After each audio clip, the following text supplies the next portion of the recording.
How do they recover from that? It hasn't been quite 24 hours yet. This is a young squad. I mean, Stone, he's barely 18 years old. Borup as well. These guys are young and they have not been at the top for very long. And when you're losing a match like that and tweeting about how tilting it is, it's going to be pretty hard to recover from, but they've got to bunker down. They've got to realize that that was their match to win. And even that Astralis series on their opening match here at DreamHack Masters, they probably should have won that as well. So although they're in a sticky situation right now, it's absolutely recoverable. And it all starts here with this series versus North, which on paper, they should be a better team than.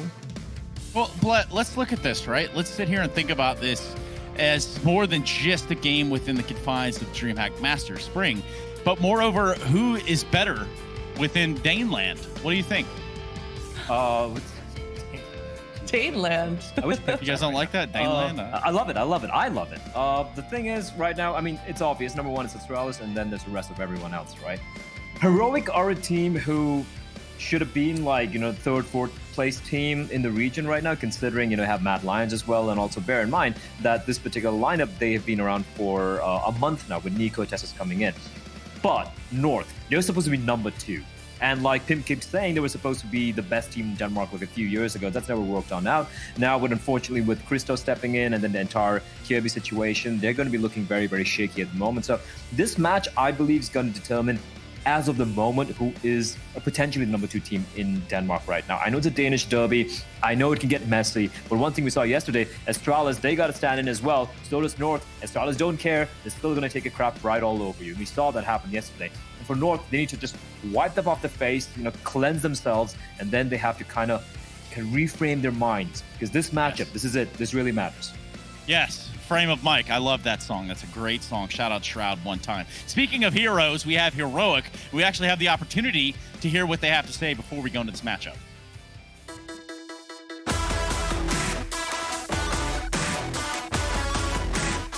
When we played against North last time in an online qualifier, we had a very good read on them, on Nuke especially. We always knew what they were gonna do in the next round and the next round. So I think we need to look back and see what we did well and how we were managed to read them so good. He knows. Oh, without this, he can swing out. Oh, could be an easy trade. He's gone too far. He comes back for more. MSL is known for his team play, and he always makes a team better when he is in it. And we know definitely that they're not gonna do some crazy things. They're gonna play like the percentages and play the rounds right after the book. So we expect that, and we also play like that. Rue goes it again. Oh my God! How is this man alive? He's got some sort of aura to keep him standing. Katie and locked him with the 4K. It's definitely gonna be like a team-based match with a lot of individual plays, I think. So yeah, I think it's gonna be quite easy in my head, at least. Well, surely the folks over at the North Camp would disagree with what you've had to say. And of course, that would make sense, wouldn't it, Christine and Bled? What are we thinking about the North side of things when we flip the script? North, they look shell-shocked. They look a little tired, they look a little pissed off, they look a little angry, and I guess I can feel the frustration. We saw MSL yesterday in his interview. He was just like looking a little frustrated. He knows that he's got a tough task on his hands here. You have a new stand coming in, a kid who might have had a promising potential future ahead of him. This is still his, he's literally being thrown off the deep end. He's playing his first, proper international matchup against teams like Heroic, like Astralis, like G2. That's nothing to scoff at. And then you're fitting him into a role which he probably's never had time to really work with. He's only had a couple of days to prep for it. And it's got to be hard, right, working with that particular, with a new kid. You can't blame him either. And I can also feel MSL's frustration. They've been struggling as well, individually speaking. Asia has been a beast. He's been great. Cajun B, not bad. MSL's been holding his own. Gade, he's kind of the weak point as well. When you have a stand-in coming in there, you need all the 4 veteran players to step on up. And right now, looking at that, it's not looking good. Their map pool's looking weak. This is a bleeding lion. And they're not, and they're kind of clawless as well, if you ask me.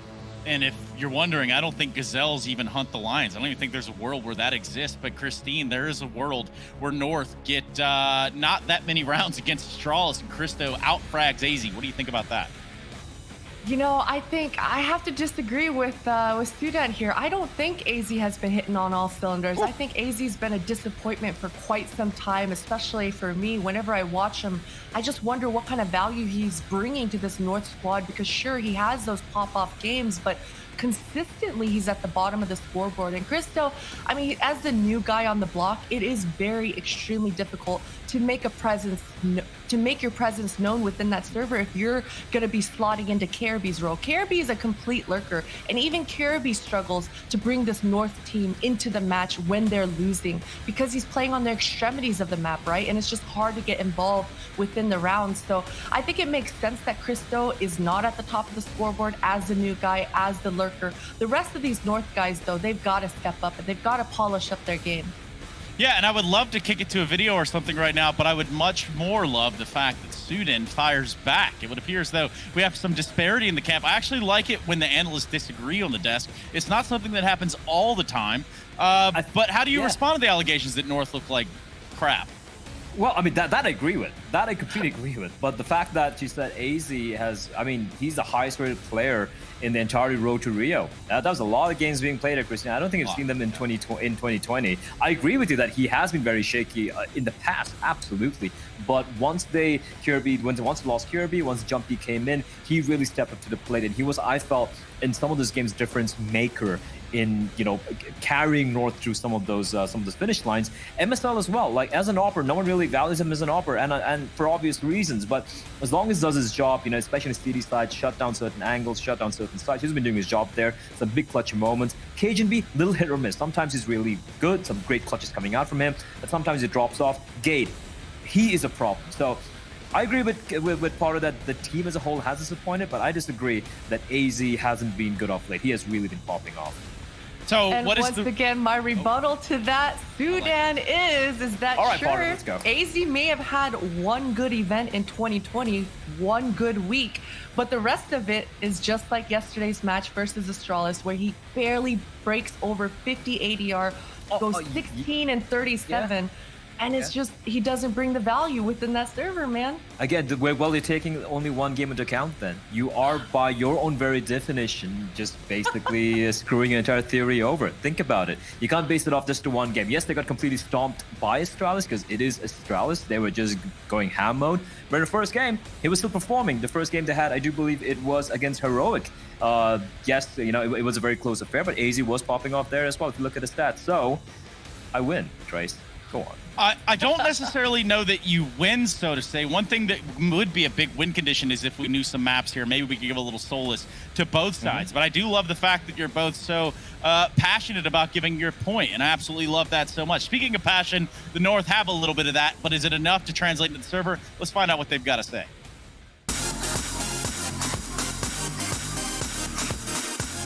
Last time we played Heroic and Nuke, it was kind of a disaster for us. They kept pushing us into uncomfortable situations, and we weren't really there individually. So a map like Nuke, that's just gonna cost you really expensive. When they start on CT side and you're not ready on T side, it can just be a slaughter, to be honest. Stico gives away his position, though. He sees a shadow. He hears the drop. He knows there's a repeat Karen going early. Ace doesn't even wait for his teammate. One by one, they're feeding the beast that is Stico. Right now, we have just fixed or worked as much as we can on our T side and just fixed like the smallest details. And just having a kind of a bigger playbook to every play and every reaction, kind of. It's hard to say who's like the better individuals on the team, because it's all about hitting the day, to be honest. I think everyone is so good at this point, but I do think that we are stronger as a team right now, also because they just got a new player in and they have a lot of new things they have to practice for, and just getting a lot of new structure in, even though we have a stand-in as well, so our game is not going to be perfect either. But I do think that we have more experience together, and I just think that I hope that we will get on top of this game, even though we didn't last time. Yes, last time North did something amazing. Sudan, when was that? Christine, when was that? 2018 at DreamHack Stockholm. It was been more than 2 years, Trace. It's been a while. And then, you know, like, I think even right after that, something happened. But anyway, we don't need to get necessarily into that, more so the vetoes. Now, we want to talk about silver linings, and there is no Bradley Cooper in sight. So I guess this movie's going to have to be told via our end. Let's talk about some of the map vetoes and what we're expecting to see today between these two teams. Why did Heroic not ban Vertigo out? That's my question. That's I think that's them baiting North into picking it up and have something prepared for them. Surely that's my theory. That's what you would think, but yesterday it was a struggle on that Vertigo, especially Tessus towards that A ramp. They had a lot of good ideas though, a lot of good crossfires. They just didn't come into fruition. I mean, Tessus died at A on Vertigo without shooting his gun 5+ rounds. So it's certainly something that they will have to have gone over. That's actually impressive, right? actually. Yeah, trigger discipline. My finger is my safety kind of thing. No, but in all reality, we now have our maps. We have the things that we need, trained, Vertigo, nuke, so we know what the maps are. Let's talk a little bit about the stuff in the server, because I feel like when we get down to predictions, you two are going to disagree, which I love. So perhaps we start to base this conversation off of what we're expecting to see on Vertigo. Sudin, you bring up a great point, but let's talk a little bit about it, Christine. Yeah, I mean, again, I have to hit on the fact that Heroic, they obviously were very practiced on what the ideas of how they wanted to execute Vertigo was, but in the server itself, they weren't able to actually execute it. So I think with Hunden's addition, these guys are kind of overwhelmed with the amount of information that they have to actually execute. And today, they're going to have to polish that up because, as I mentioned, Tessus, he died on multiple occasions without even shooting his gun. And although the crossfire idea was good, maybe Cadian, he was a little late for the help or something like this. Maybe I hope that they talked over it though. I hope they do, but I'm sure they're going to be going for the pure anti-strat here, right? If you look at North's approach, they have struggled on the T side especially. I mean, AZ himself mentioned how the T side is looking very rough around the edges, and I'm expecting Heroic to kind of give North to taste their own medicine, especially on that map. And I like that they banned out Overpass. So for Heroic, they're not comfortable in Overpass. We don't know what they can do in Vertigo though, but they have banned out Overpass, meaning that Mirage obviously goes out of the table, and that it's Train getting picked. I think it was Train being picked by Heroic over there. That's a map they should be feeling very comfortable on. So map for map, I think it just actually might favor Heroic. I think this could be a very quick 2-0. I know we're not asking for predictions right now, but if you look at the maps, right, Train, Heroic is definitely going to take it. No? Is that what you want to do? Yeah. You want to do predictions? I don't know. Well, somebody's got to be confident in what they're saying right here. Christine, do you want to do predictions? I want to do predictions. Trey. That's what I like to hear right there. Christine wants to do predictions. We're doing the damn predictions, and we're going to do it right now. Bled, you get the opportunity to start us. All right, I'm going to use my magic spoon to help me figure this one out. This is tricky. This is hard, all right? Because North...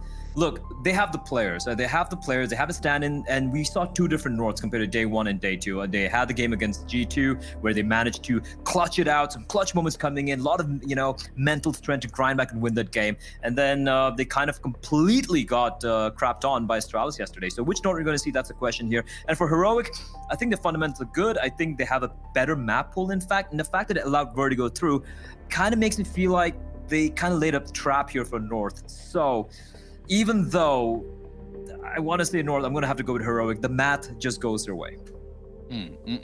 Christine, please make this man suffer. I can't make this man suffer because I'm going to agree with Sudan on all of his points actually here is that, yeah, sure, I'm bagging on North, but that's just because, as we mentioned for the past 2 years, they should have been number 2 in Denmark for quite some time, and they just haven't lived up to their name is the only reason why I bag on them. But they're still a quality team. They still have quality ideas. Sometimes the executes fall a little short, but this time around I'm going with Heroic. I just think Heroic are a lot more hungry, they're a lot more fresh, they're just a lot better in my eyes as a squad, as a unit. So I think Heroic, they're going to turn things around here starting today. So let me get this straight. You guys just argued and then you went for the same predictions. You know what? That's Sudan. That's all. No. I'm gonna let you guys finish. But first of all, I'm also gonna have to throw out there that Heroic are about to beat North up and down the server. Crystal is not gonna be the lowest fragger, and that's just the way it's gonna be. I can't even forecast this any more than that. What we have to do though is go to a break. We jump straight back into the game with Harry and Hugo, Byron and Brighton Beach, and we're gonna be doing that right after this.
drive to the ocean.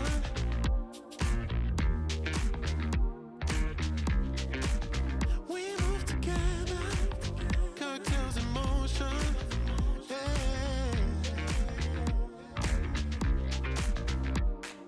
High tops, troops, explosion for the race. Lipstick sockets, we can cast away.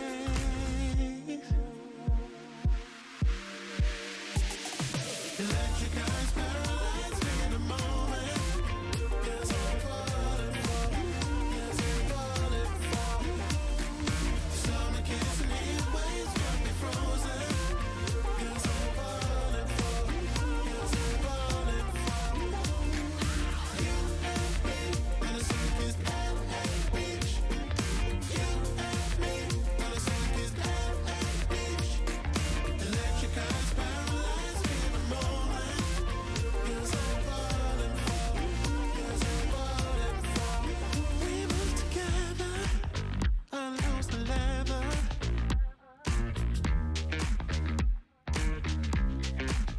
We feel the pressure, heart beat measure.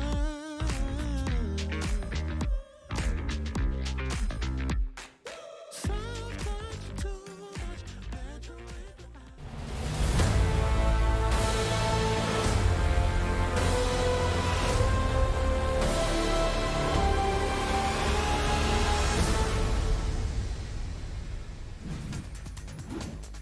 Welcome back to DreamHack Masters Spring 2020. It's me, Hugo, with Harry, and we're bringing you the first couple of games of the day. We got a Danish derby, a Danish dynamite, if you were Trace here, to open things up. Harry, North Heroic, this is a sick matchup. This whole group has been exciting. It's been topsy-turvy. What do you make of this game?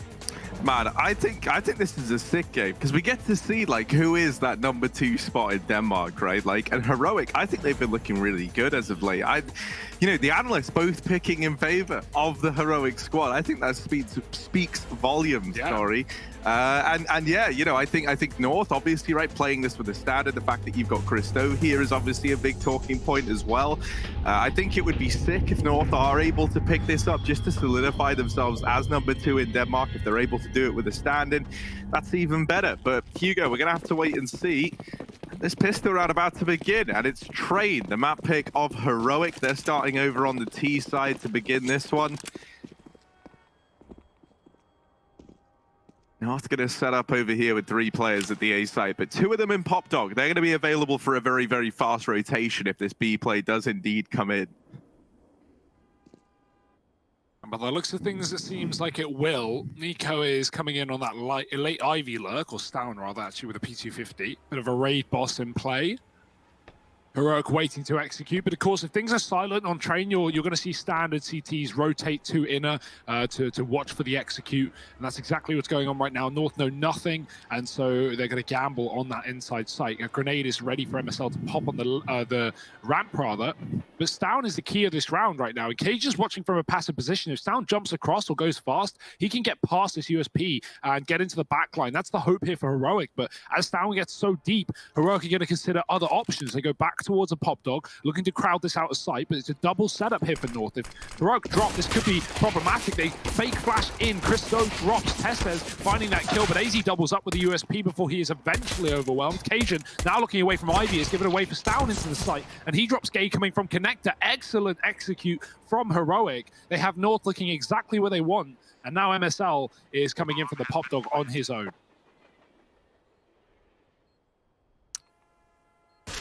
Yeah, lots to do here. They know exactly where he is. MSL trapped in Pop, Cadian and Borup and Stown all looking in his direction from inside of this bomb site. This is a very tricky round, and MSL gets taken down. I love any game that features Cadian versus MSL.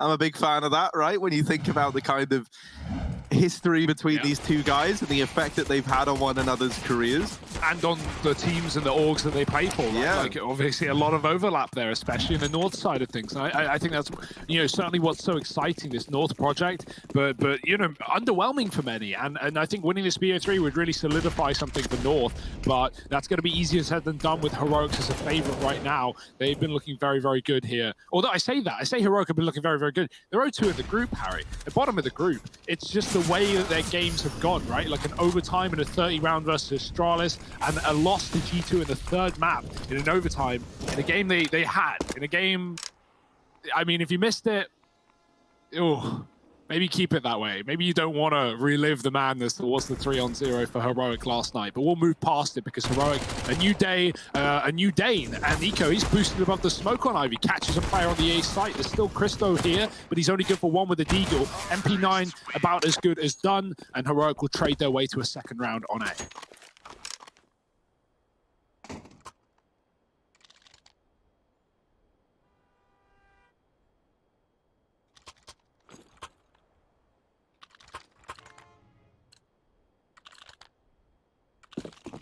Well, it's just the pistols now, Hugo, for North. So this is really where Heroic are going to look to go 3-0. They should be able to keep this round pretty clean.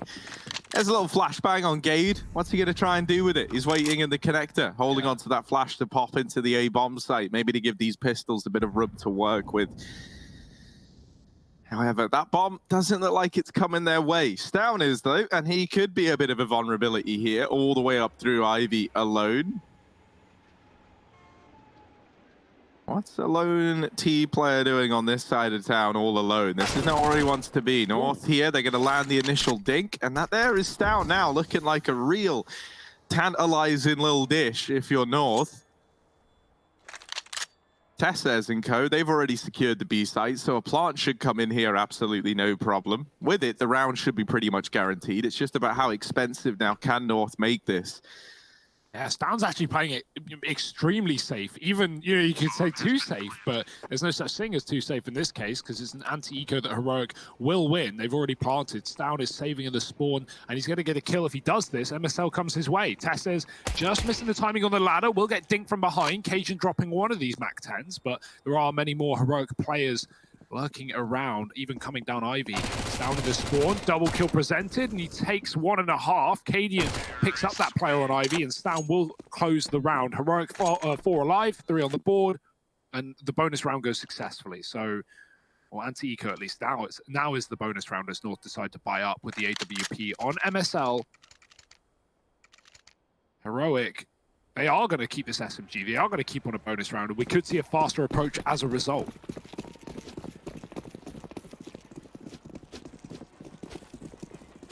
Well, Tesse's going to try and come in with an early peek out from main, and he runs straight down into Olaf, faster than Cajun B was ready for. So he's already out. He's already in this Olaf position, and he blindsides a man as a result. Christo removed. Cajun still looking down here with this secondary AWP, but not able to find anything. Both of these AWPs, by the way, at this A side of the map, both on Ivy side. AZ gets Molotov down in the pop dog, and that's him in for a world of hurt. He's able to stay alive thanks to his smoke grenade, but he is getting whittled down over here in pop. Very, very low now is AZ, and that's him conceding the pop dog. He's going to back on out. In amongst all of this, Heroic, they've slowed it down. They've pumped the brakes. They've gotten Stown into position deep here in Ivy. They forced a man out from Pop Dog. They've thrown some utility over towards the B bomb site, and that's prompted a rotation around from AZ. So that's actually going to leave this A site with just MSL and Cajun B on it. That's both of these AWPs. The double AWP setup left to hold on to A. Ooh. And MSL edging his way out into Ivy wasn't ready for Stown close. I love the idea of having Stown just sit here and just wait all round with no hints that he's in Ivy. No one ever saw him. You know that you've removed the man at the A site, so a few areas are going to be, you know, a little less controlled by the North side, and they just wait for the kill to come to them. Now they sit in a 5-on-3. This is already feeling like a save from North. Cajun's just trying to get out of here without dying. And yeah, this should be a 4th on the board for Heroic. Yeah, very safe stuff there, and you can see that North want nothing to do with it. Cajun could have even, you know, stopped the bomb or taken kills on the site, but he realizes the best option is just to fall off because Heroic are 5-on-3 and silently fake planting at the A bomb site. Just really making sure everything is covered and that North can't stop them. That is the case, and now a 4-0 lead on the T side of Train. Heroic are feeling good. I'd like to remind everyone as well, we've had this matchup before. Obviously not with this exact you know, same 10 players. I think, you know, with the same 7 out of 10 players. Of course, with Kiebi over Christo and Heroic with Snappy and S-Tag. So S-Tag now in Astralis, Snappy potentially going to Mongolia. So an interesting one there. Or maybe to China to play with Tiger. We don't know. We'll have to wait and see. But yeah, I mean, when we had this matchup, Train was a part of that series. A series that Heroic won back at Leipzig, DreamHack Open. And Heroic 16-2 North on this very map. So keep that in mind. Heroic have had dominant victories on Train in the past. And that's something North need to be a little bit worried about, even though they are competitive on other maps. So this is not where North wanted to start. It's a map that they only have 2 games logged. But hopefully they can, you know, use that loss positively. Try and pick up something from it. Try and learn from their mistakes and come back against Heroic today. But right now, things aren't looking too pretty. Heroic with a bit of a B execute. They are going into 2, though. It's a good setup for North. Gade and Christo inside of the site. Stown late lurking Ivy. He's thrown utility. He's come back to his team. And now here comes the B play. Yeah, AZ's gotten into a position though, and it looks like he's going to try and head up Pop quickly for this rotation, and so he might be able to come in fast and offer some kind of resistance, but there's already players holding it down. Christo was still alive in the site, but he actually falls almost immediately, and now this wrap, this entire round pretty much falls into the hands of AZ. He is able to come in and deal with one, but Stown is wrapping the rapper, and AZ actually able to readjust in time. So into a 3-on-3, this was a round where initially it looked like North were considering the save, right? MSL and Cajun, they both backed away, and now they're interested. AZ's made them consider this as a doable round. And he's still continuing this wrap in through the heavens. Cadian putting up 1. AZ in with the response, but he gets traded. It's down to the 1v1, and actually AZ on for the ace. Borup up against him, and AZ gonna go ahead and drop a smoke, sticking the defuse now. Borup has to come in with the peek, and he denies it with a second to spare. It's Borup with 3. And a 5th round on the board for Heroic. Borup going full on Bames John here. It's 7-0-0. I mean, AZ plays that to perfection, right? Not only you know all the kills on the site, but the way that he opens up the round, the way he gives away his presence, he's so patient. He could have killed Heroic multiple times as they ran back up and forth between the ramp, but he waits until he hears them leaving and then comes in with a backstab. Safe play for AZ, puts North in, well, I was gonna say on the board, in a position where they should have been on the board, but now they're broke because Borup did close that round in the post plant. MSL might have an orb, and that is a big pickup as well. Nice shot from MSL, follows up onto Testes. The pistols are out and about in the yard, and they're providing value for North, but it's all down to Gade. 0-4, yet to frag, spots the first out onto the site, but he's going to miss his opening shot, and Heroic won't give you a second chance. 6 rounds, flawless for Heroic. This is not the competition that North wanted to bring today. And even though it is early days, it's quite the one-sided affair. 6-0 for Heroic, a double ult for North. Maybe this will provide some results.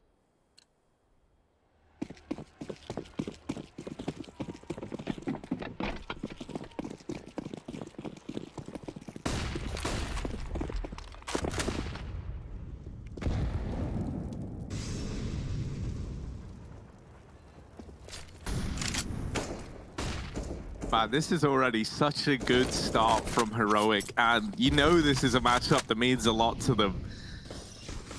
And boy, they're giving it their all right now. AZ's had some great rounds, but still yet to see the rest of the squad kind of fall into place around him. And that's remaining to be our worry. In this round, MSL and Gade, they'll both open up with a killer piece, and MSL actually continues that little reign of terror a little bit longer.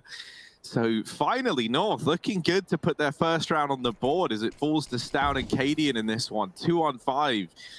And this is a pretty tall order. Stown holding, waiting for this aggression, and Christo holding close to main. Maybe he gives this one over. Maybe he gives something up here. Now going to peek wide, and he does best Christo. So a 2-on-4 now. Still a very tricky round for Heroic to navigate, especially when you look at how little utility they have to really make anything happen here. They're very split up. Cadian's over towards the B-bomb site. Down over here in main. Neither player really budging all too much. Might just be a either a late play in towards this A-bomb site, like a very late play, or this is going to be the save. They're just sitting and waiting for now. Stound's going to get out. There's a Molly here to help him. I think this is a save, but they're like, they're still trying to go for it, but that's such a 6-0 round for Heroic, man. Look at how safe Heroic have been playing on this T side. Think about every round they've won. It's been like grouping with 4 towards inner and Stound on the Ivy lurk. And then Heroic, they feel out the round. They play a very slow approach. They go, okay, we either execute B with Stound lurking or we come back through Pop Dog and we hit A. That's how pretty much every round, one of these rounds have gone for Heroic on the rifles. And as soon as they get 6-0, they get overconfident and they start taking solo peaks without utility, without teammates. 2 players die upper to the AWP. 1 more walks down the ramp and blink and you miss it. Heroic have given away 3 kills to North with no trades available. They do try and trade the first kill, but it's just too late, and they just dig themselves a deeper hole, and that's you getting confident at 6-0. But you have to remember the level that you're playing at. North aren't going to let you get away with these little mistakes, these little plays. You have to play as a team if you're Heroic, if you want to get these rounds. As soon as you start to loosen up, that's when North can certainly be given a way back into this matchup. So Heroic, they need to keep playing like a unit, and you can already see that they realize that too, going back to the same default that got them here in the first place. Down on the Ivy lurk, throw some utility. The rest of Heroic group up and upper B. They have lost a man early. Cadian tried to draw joins down, and Nico gets dropped in the pop. That's certainly not what Heroic wanted. This one's a bit of a different one, but it is to the same result, at least for North. 2 kills early on, and no need to play aggressive. No need to risk giving away a trade back for Heroic. They're going to try and retake the Pop Dog. AZ is still here, though, and he has been a nuisance. yeah, AZ is like the one guy you don't want to be facing anytime soon if you're Heroic. They're going to try and flash him out of pop, and they do at least get the trade. But it's another 2-on-4 for Heroic. They didn't even attempt this last time around. This time they're at least grouped up. They are together, and there's a little bit more riding on it. There's a tag there onto MSL, and that's going to allow Testes to pick up the trade. Wow. Oh, and he follows up. A second kill at the B site, and now maybe a doable round. Testes on for the ace, and he's going to need it if they want to get this one on the board. But a quick peek in from Cajun gives him no time to set up for the post plant. Defuse comes on through, and so North chaining together 2 in a row. These double AWPs seemingly always good for something in these rounds, right? This time it's going to be 3 kills provided on the back of them. Pop Dog's certainly been a problem for Heroic in this game. One of the few problems they've really had in trying to not only take control, but think about the round that AC flanked up it and got 4 kills. Didn't quite close it for North, but situations like that are things Heroic need to stay on top of. They've been putting a lot of pressure on Ivy. Did get denied for the first time in the last round with an AWP shot going the way of MSL. So North have got answers. They've got results. And they've got, a couple of rounds on the board. So things are looking good. Heroic, last legs in terms of the economy. They got a bit of money left up in the hands of Cadian, but by and large, they are getting drawn to a close. Need to get back on this T-side board if they want to continue these investments, or at bare minimum, a bomb plant. Probably fill the void.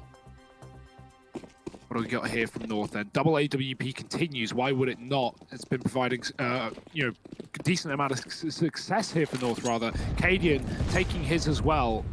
It's going to go back towards Ivy, this time with Stown again, looking for this pick that didn't really get provided last round.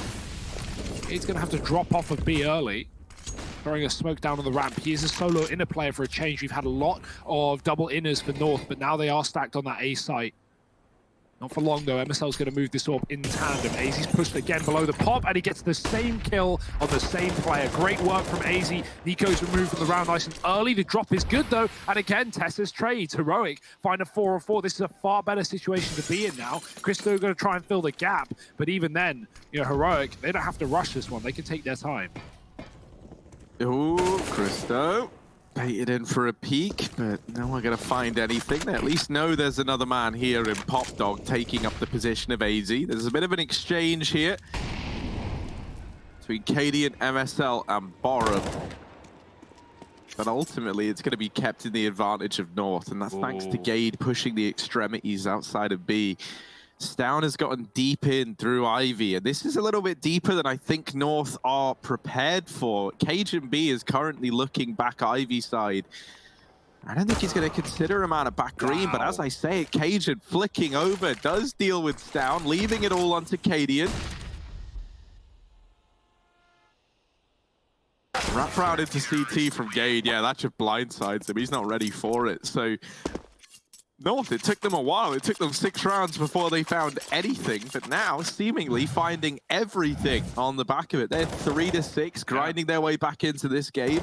They've finally broken the money of Heroic, or at least put them in like a bit of a weird spot. It wouldn't surprise me if we still had a buy in this round from Heroic, but it's one that you could definitely stop and consider.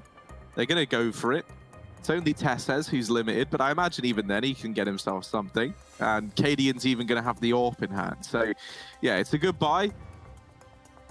But it could be an actual goodbye to the money here on Heroic if this round doesn't go their way. Yeah, they've called a pause, though, just to make sure they know what they're doing in this round. That's 2 used so far in this T side for Heroic. So what have they got in store? What have they got up their sleeve?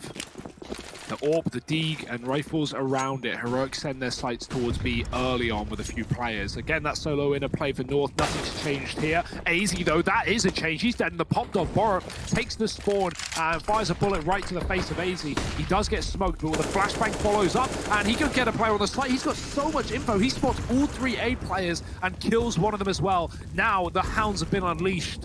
Heroic are all over the site. They're looking to chase down these CTs, but MSL is still here and kicking. 2 kills, both headshots of the AWP. Ridiculous stuff. He even hit the wallbang collapse on that first player. Tess is going to try and move forward. He's got MSL pinned at the back. MSL doesn't know, and Gade, his back's been spotted. That might bait Tessez into his death here, but he swings and he succeeds. 2 kills from Tessez. Cajun in the clutch, and he might just go for the save. He's still creeping forward. He still looks curious, but time is his enemy right now, as well as his enemies. He's got lots of them. Cajun, nice shot there onto Tessez. Left in the 1v1 with Cadian, and surely there's just no time. He's going to drop a smoke on the bomb. Tries to bait Cadian in for a peek that he hopes might have him go down with the bomb, and it just doesn't happen that way. Cadian comes in from Ivy, takes down Cajun. The AWP save is denied, and it's the 7th on the board for Heroic. Now, we were talking about this maybe being breaking point for Heroic, Hugo. But now it's North that find themselves in that spot. It's them with no money. And it was at a point in time where they could have broken that of Heroic. So this is a pretty horrific outcome for the North side. It went from looking so good to so bad in just 1 round. Luckily, they have a bit of money left, right? Cajun even buys a rifle in this round. So, North can buy in the next rifle round, but when will that be coming? Cajun is pushing, and he's already been cornered at Ivy. I don't think Stown realized that the cross has come through, but now he's considering it. Solo is Cajun swinging on another peak, and Stown's been tagged. He's going to have to smoke himself off. North are fine with that. It's a stalemate. They let him go. They will escape because they know Heroic are going to be hitting somewhere else fast, and that is the case. B has been unearthed by these Ts. The bomb getting planted. North are so far away from having any say in this round. Christo has taken the gun off of Cajun, but with no armor, it might be wise to save. We'll see. Stown getting overwhelmed in spawn, looking everywhere but at his opponents, and the MAC-10 start to farm the armorless players. That's exactly what Heroic wanted in this round, and there might be more where that came from. Christo in the corner. Goodbye. Nico's got that, and a free gun dropped as well. Looking like an 8th round for Heroic's T side. MSL saving a gun, but that's all they get away with. And the armor on Cajun. So, swings and roundabouts, it's okay, but it is still an 8-round T side for Heroic, and that is, if you aren't aware, very, very good on the map of Train. Heroic are going to be more than happy with this scoreline. Borum, that grenade should kill Cajun, and it will. Excellent work. That's insulting.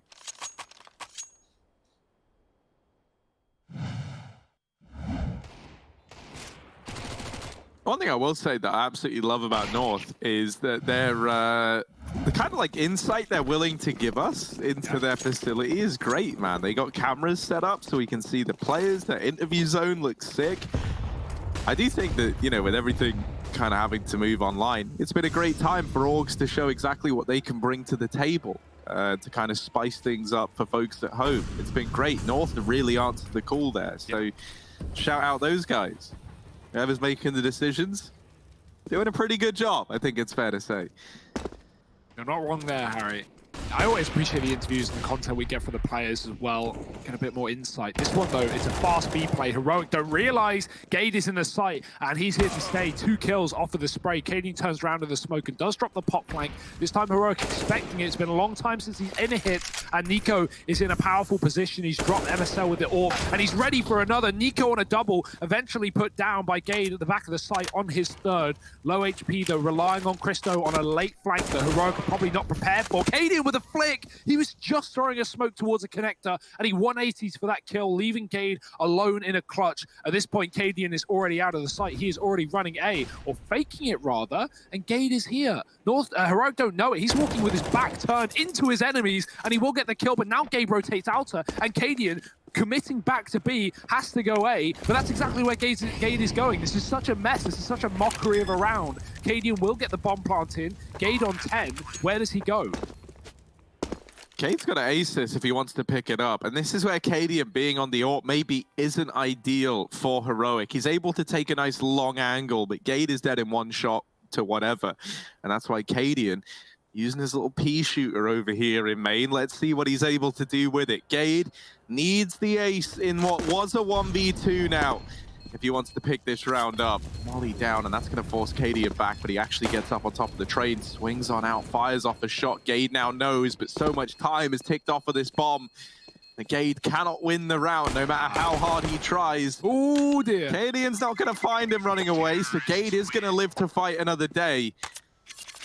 But it's still a round for Heroic in spite of Gade's best effort. 4 kills in the round, and it's not enough. That's the second time we've had that for North, right? Like, the individuals just aren't enough, apparently. AZ gets 4 on B, he loses the 1-on-1. Gade gets 4 on B, he loses the 1-on-1. Like, you know, something that was said on the desk coming into this game was the fact that, you know, if you have a stand-in like North do, you need everyone to be performing. You need all 4 of your old guard to be a tip-top shape, because this is what happens if not. Christo is 1 in 10, and Heroic are just rolling over North with no issue. Not that North, like, individually aren't even showing up, right? We're seeing these sick rounds, but, you know, that's the only positive signs, right? When a player goes and gets 4 kills, and in both times that's happened, North haven't closed the round. We need everyone stepping up. We need everyone having kills and impact into these rounds here from Heroic. And boy, are they putting some on the board. 9-3 on this T side with no signs of slowing down. Yeah, this is the thing, right? For Heroic, these games where everyone's very, very tight within the scoreboard is very, very common. And I like that. You know, I think that's a good look from Heroic, because it just shows that everyone's kind of putting in equal weighting. You know, you can trust any player in kind of any situation is how it's feeling. And, you know, like, you look at the kill distribution, well, it's +2 from the bottom to the top, whereas over on North, it's a difference of 10. So, yeah, you know, a real emphasis on individuals. I say 10, it's now 9, thanks to Christo getting his second kill in this round. Harry. Whoa, you're giving us misleading information, false facts. But, you know, I think Christo, it does make sense that he's going to be the kind of bottom fragger within this squad. Obviously, having to adjust, having to pick up some of the Kirby spots, and not to mention, I do think Train is probably one of the harder maps to just slot a man into. Especially on the CT side with all the moving parts, all the constant adjusting, and, you know, are we playing for Ivy? Are we double pop? How many B? The need that you feel at times to take control, but the risk that comes with it. North not wanting to give away kills. MSL armorless and close towards main. He smoked off one side, but Molly's landed a sandwich and pushed him out into the open. Luckily, not punished for it. Heroic spam does just elude MSL's position, and he can go back into it after the Molly is faded. Cajun kills down, coming through the Ivy smoke, and now a 3-on-3 here as North sit inside of A. Cajun moving very aggressively, and Teslas is not ready for such a pushed-up player. These close positions for North are providing kills and leaving Cadian alone in a clutch, a 1-on-3 with no time to do it. They're going to push him down as well. Cadian, oh, he's missed a shot, and with a jiggle, you can't afford to miss those.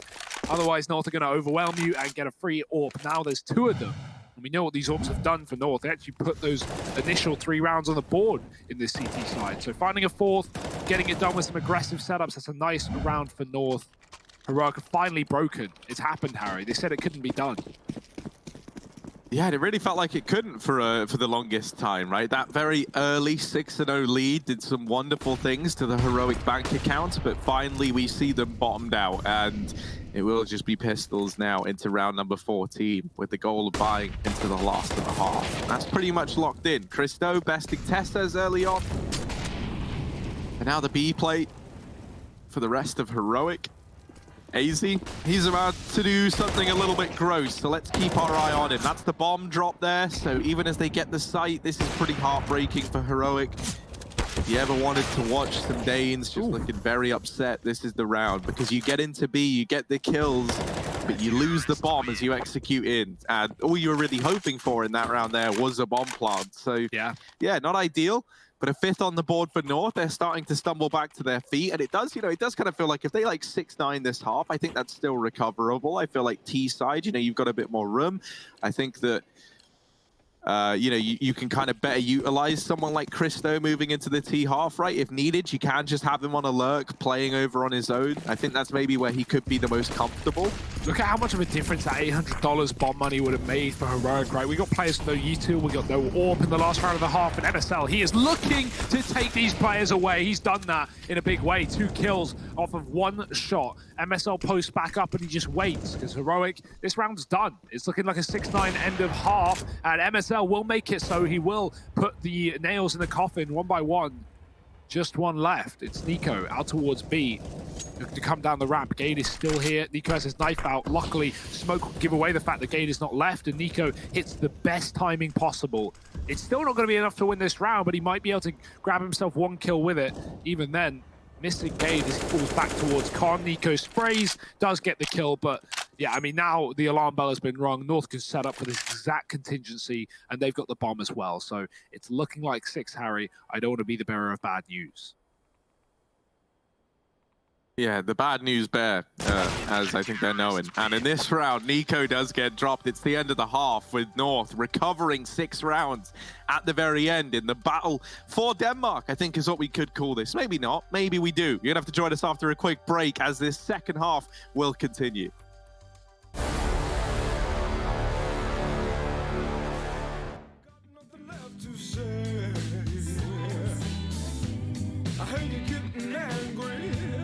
When I'm out the door, what can I do to change your mind?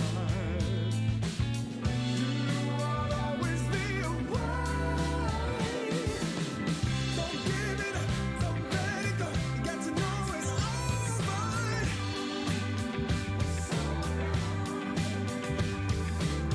Don't give it up, don't let it go. You got to know it's all right.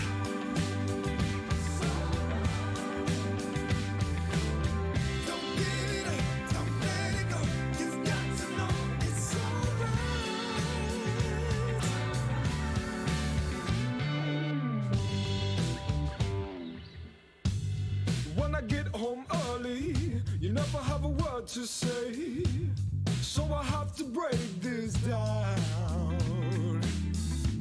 You say that I'm a fool now, and you're never gonna leave me. You sound just like your mother. At least we're talking to each other. Don't give it up, don't let it go. You got to know it's all right.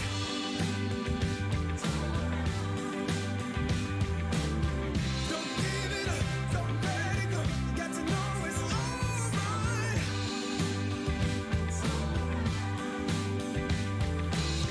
Don't give it up, don't let it go. You got to know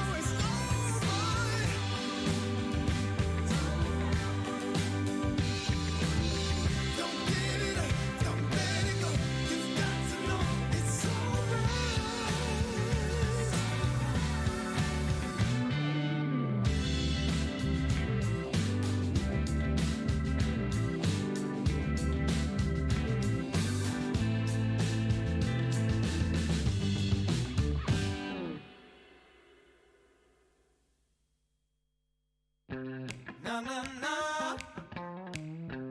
Na na na. Coming in the rhythm, alright. Gonna get you dancing all night. Oh, oh, oh, I got it good, I can't stop. Oh, no. Come on.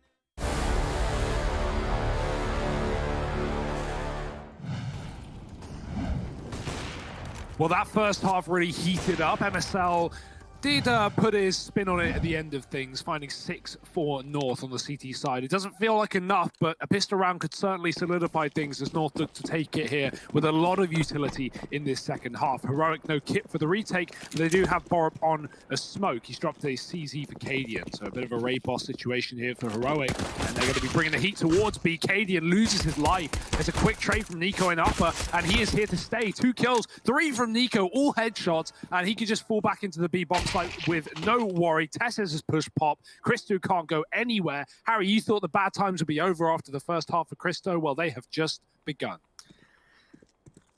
Yeah, now it all falls onto Cajun B, and well, there we go. That's pretty much it, isn't it? We kind of nailed that one. Down, able to secure it, and a pistol round found for Heroic, as though they needed anything else going their way. Look at this from Nico as well. So clean.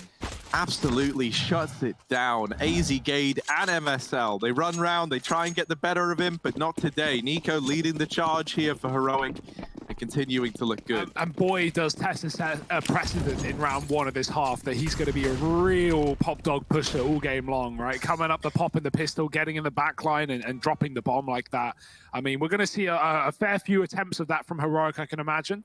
Maybe even in this round, because North full Glocks towards B, Borup in the pop with an SMG, and a double inner setup. Heroic are at least poised for this. They've cleared Ivy. Cadian pushed all the way down as Sortie Sports. They know this is coming, and Nico's going to have no problem spraying it down. 4 kills delivered on a platter. It's Heroic up to 11. North do have that buy, though. That's what we've been waiting for. Get it done, out of the way, no bomb plant. No worry. North have at least enough to get a full buy-in.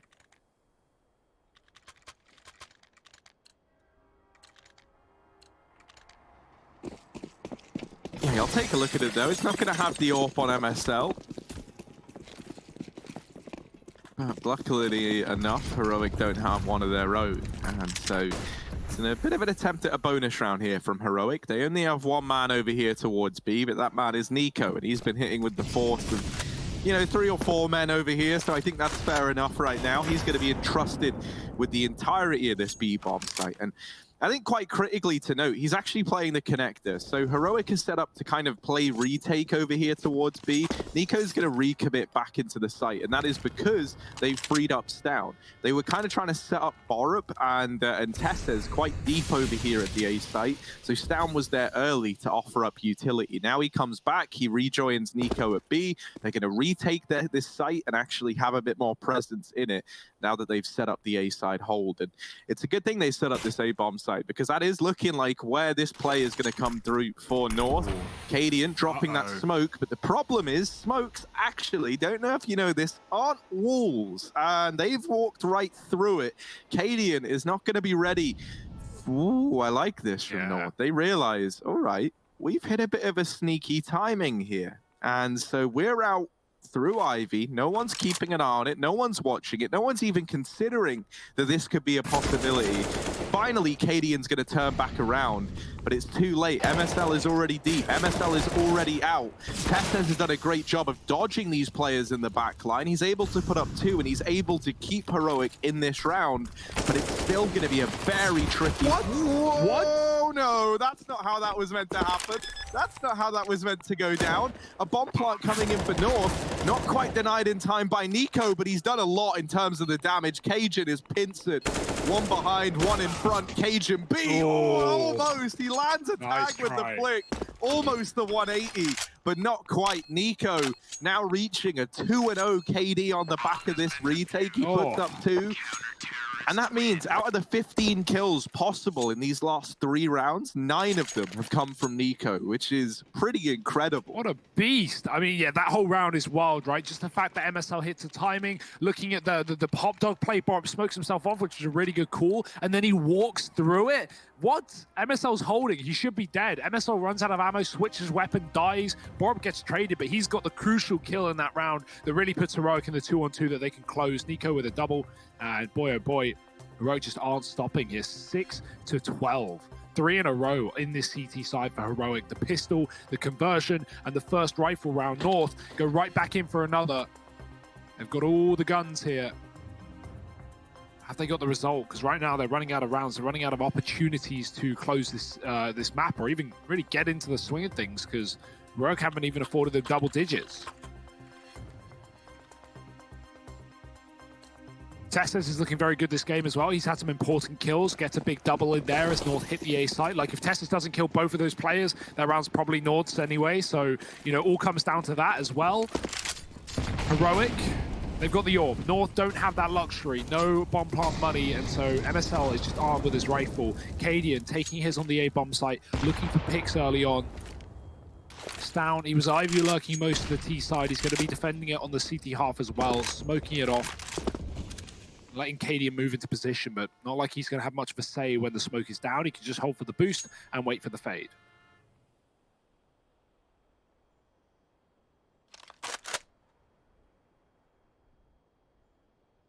Oh, this is cheeky. This is sneaky. Yeah, this is gross. And if you're Christo, you know, you played Ivy a bunch, but you were not ready for that kind of play. Stown just decides, yeah, I'm kind of overweighting around. I almost wonder if it's because he heard like the pin get pulled on the nade and then just tries to jump peek in on the back of it. But even then, I'm being optimistic. It just felt like he was pretty keen to take that fight.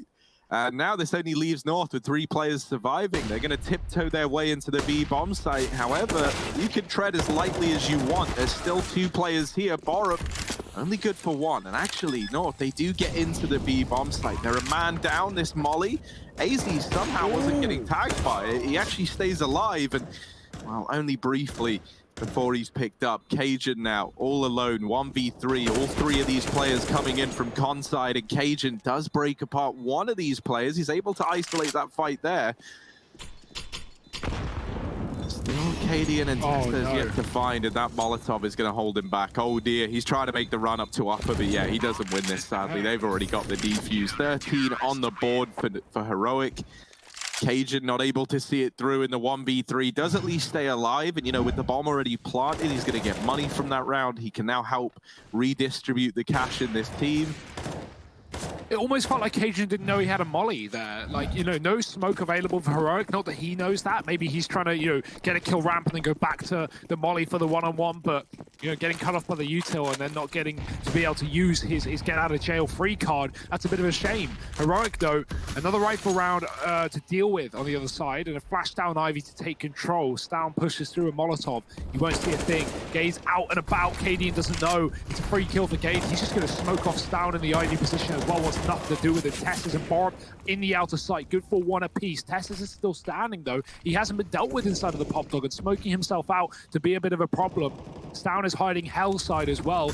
Nico's coming on that lone B rotation. It's a long route back to Old Bomb, but now we have a pretty good triple setup for Heroic on this outer site. With Stown still inside, they don't know, and he's dropped the first. They know a man's main as well. Stan's got his number, and now it is just MSL giving away his position. Stown going above with a grenade. It will hit. MSL will too. He'll fight back, and the bomb getting played. 3 HP for MSL. No need to move. Wait for the tap. Stown's playing patient on top of the train, but he doesn't know where MSL's got to. Yeah, MSL has disappeared and now swinging out. Stown looking the wrong way. MSL with a stellar clutch to keep North in this one. Their first T-side round put up on the board here to give them a 7th, and it comes on the back of MSL answering the call, stepping up there in that clutch when they needed him the most. If that one didn't go in favor of North, I think this first map is over and done with. But now there's a chance they can get back into it. You can see the effect this has had. It's bought Heroic's money down into the ground. Cadian does have a Zeus in this round, so that's going to be exciting. Let's see what he's able to do with that. He's sat with it over here at the ramp. Cajun actually got dinked as well, trying to go down the pop dog. This is a little bit scary. I love the Zeus though. I love it. You know, close towards ramp. You see like Rops play this with a Deagle, right? Because you can just two-shot body spam with that gun. But Zeus, I mean, great at just getting a kill and grabbing a weapon unless you get traded, which is likely the result. Ivy push here for the pistols, and North will make quick work of it. You can see not even an issue for Christo and MSL combining for 2 apiece. Cadian's walked up a B, but he will find nothing but a deserted area. They're even holding him from here as well. If he goes any further, he's dead. Oh, I say that. Gage just left, so timing is everything, and Cadian's hit perfection. He's coming in on this T-Con flank. He might even be able to get a Zeus kill after all. That's basically what we're playing for now. The Zeus kill. There's not really a chance that Cadian can save this round, and Gade is watching it. Oh dear, Cadian. Oh, is he gonna go run for it? now? Figure out a way to Zeus quickly. He's the dude. Oh, Gade is coming after him. Cadian, you got to be a little bit faster. Oh, Cade has decided against it, and Cadian gets here just in time. Cadian, what are you doing, you little gremlin? You little gremlin. What's the game plan with this Zeus there, my friend? This isn't it. That's not the one. And he does get taken care of. North, 8 on the board. AZ even retrieves the Zeus, and as a sign of disrespect, just shatters a window with it. AZ let him down as well, right? He didn't shoot his legs when he had the chance. He waited till Cadian thinks it's safe and committed. That's a good way of getting that kill if you're playing at the back of Pop and someone's playing on the ladder. North 8-13. They've been given a lifeline, an opportunity in this map. 2 rounds on the T side in a row, and they're only rounds to work with. Right now, Heroic can put a stop to it. They can find this, well, near map point. They can reset North. Stown is set up with the AWP over Cadian in this round towards Ivy. Cadian has a shotgun right next to him, but if Stown dies, Cadian can pick it up, and that's basically the game plan. Resmoke on Ivy keeps Christo contained. Tessa's in the pop dog. The North haven't put too much focus on this as of late. They're just playing very passive. They know that Heroic are keen to get aggressive and try these flanks, so North playing safe is going to come to an end eventually, but you can see now Heroic are starting to move. Now they're starting to gain control of this round. Tessus has pushed T-Con with the help of his teammates, smoked off, and North, they don't know this. They've left A, they've gone towards B, they've got Christo on an Ivy lug. This is very similar to how Heroic played their T-side with these B players and a solo Ivy player. Double upper setup for Heroic, though, could certainly catch North off guard. Ooh, come on, Cadian. You weren't able to do anything with the Zeus, but this gun is like a full auto Zeus. So let's see what he's able to churn on up. MSLV Cadian, let's go. Who wins this one? And Cadian, let's bring it. 2 kills on the auto shotty. Christo out from Ivy does drop 1, and AZ dealt with up at B, but Cajun will trade, and it's back into this 2-on-2. They deal with Christo, and this leaves Cajun B in a 1v2. He was going to plant open, decides against it now, and I think that's because he loses Christo on this wrap round. So Cajun now just having to play for himself, having to play for the 1v2. They're both wrapping up close, but there's not the best spacing in the world on this. There's Sound with the re-peek, and Cajun swinging a little wide there. Actually gets dropped by the AWP. There was a world in which Cajun was able to isolate that first fight and then duck away. Yeah. But luckily enough for Stown, the peak was pretty wide, and so the defuse comes in. It's like a 2-for-1, right? In the same vein, Stown doesn't want to be close enough that he gets mowed down. Right? Yeah. And him being far enough away makes Cadian forget or not consider the fact that there's a trade potential, right? Not think about a second player there because, oh, I've not been traded, it's clear. No, it's not. You've been traded. It's not clear. That's it. Heroic, they get it done. 14-8, and now 2 away from taking us to Vertigo. That's, for me, at least the map I'm excited for in this series mostly.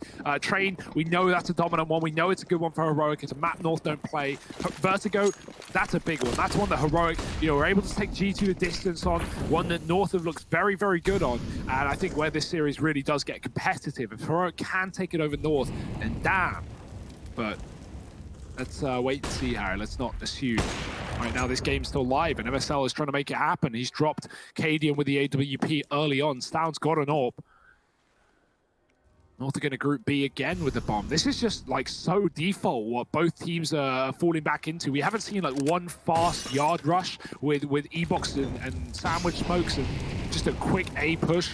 And since, Heroic have had like anti-ecos in the early 10 rounds. So yeah, it's been a lot of late B plays with Ivy lurks, and that's really what we've got here from North again with a man advantage. Why change things? Tessers can flank pop. That's the only danger of this round, and in fact, it's getting better and better for North by the second because Nico's left B and come towards Ivy. It might just be a save for Heroic as they realize the error of their ways. North are about to plant.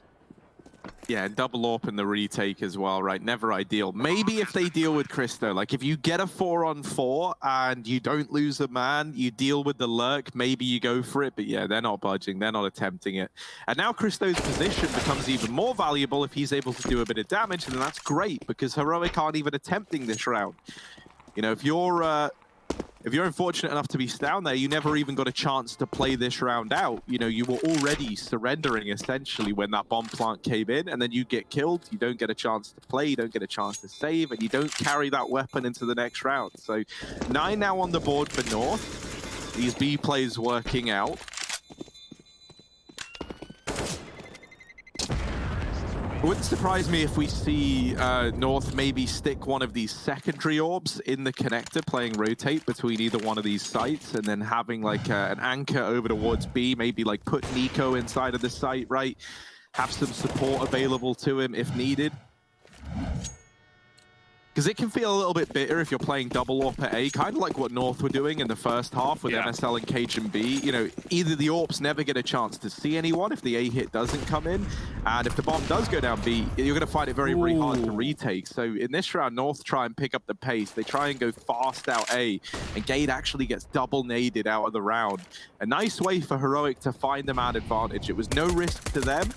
And now they sit in this 5-on-4. To jump on your point about rotation, I would love to see Cadian be playing this rotate role in the connector. I've seen him do that in past teams, and it's nice to not only have your AWPer but your in-game leader play that like fast con rotate, because then they can you know, get a full spectrum, a full picture of what's going on both sides and still have impact with this weapon. So yeah, Cadian's been very focused on Ivy this game, but if you were to go towards connector, that would free up a lot of room on this A site. Either way, there's value to both sides. So he's AWPing Ivy, and he should have a kill here. North are moving in late, unless they flash his position. Christo is dead, and Cadian doesn't know the bomb is following, but that may not be a problem, because it's still a 5-on-3. He can smoke it off, he can cut MSL out of the short term, and Heroic can just group up. They've actually stacked in it here, and the bomb is Ivy. This is based off of nothing for Heroic but a gamble, and to do with the fact that North have shown no players on that A site.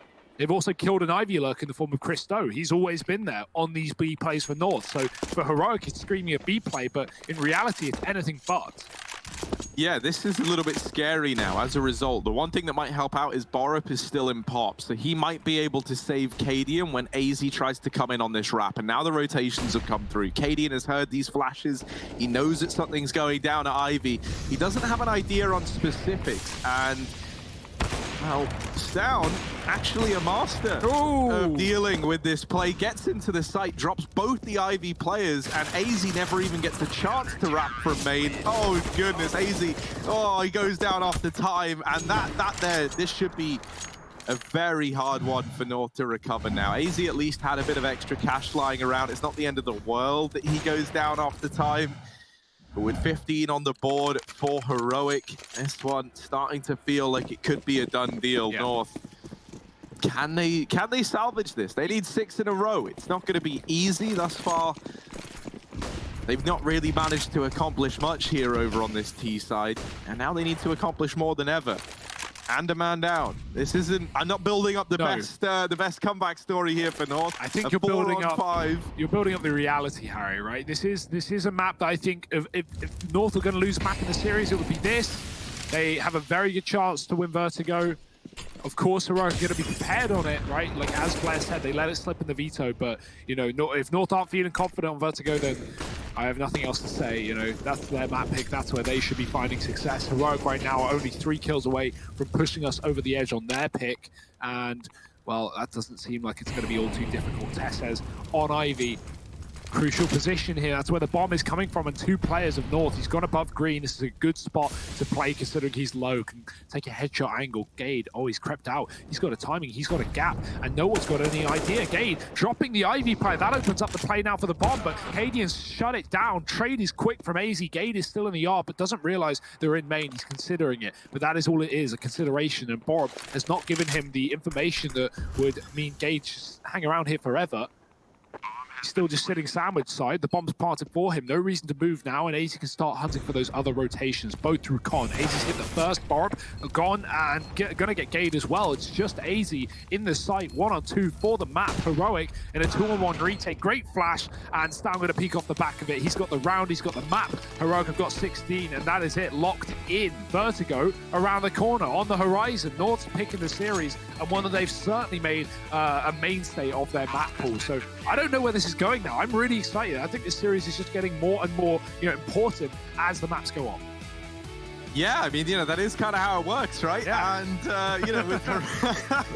with Heroic picking up trade, I think it does set us up for an exciting series, though, Hugo. I'm not just taking the mic. Like Heroic are looking really good today, and I want a competitive Vertigo. I think they showed us a lot of promise on that map the other day. It's just they weren't able to edge it over the line.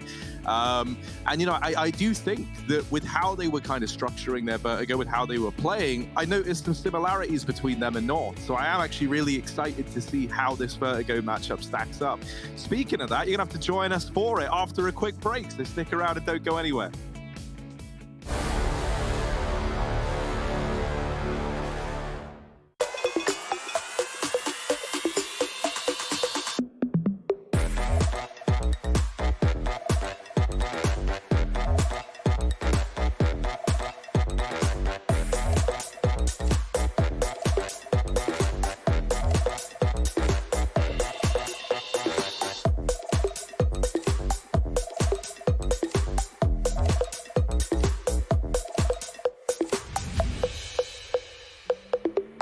Hey, it's me, Lily from AT&T. I'm back, working from home, and here to help.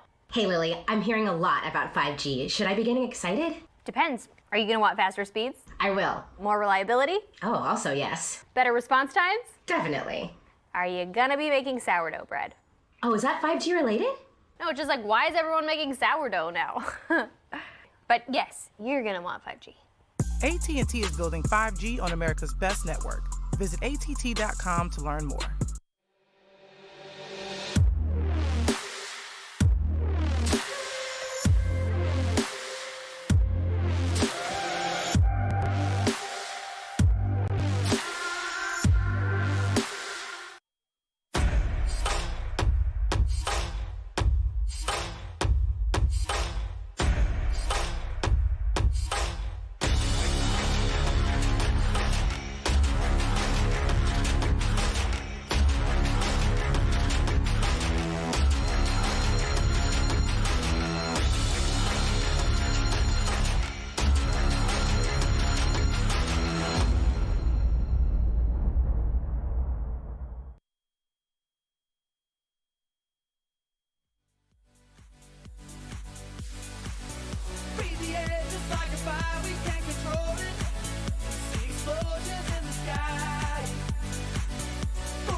Body's moving slow, spinning in the afterglow. Got it feeling so good. 'Cause this love is all night. This love is all right. This love is all night. This love is all right.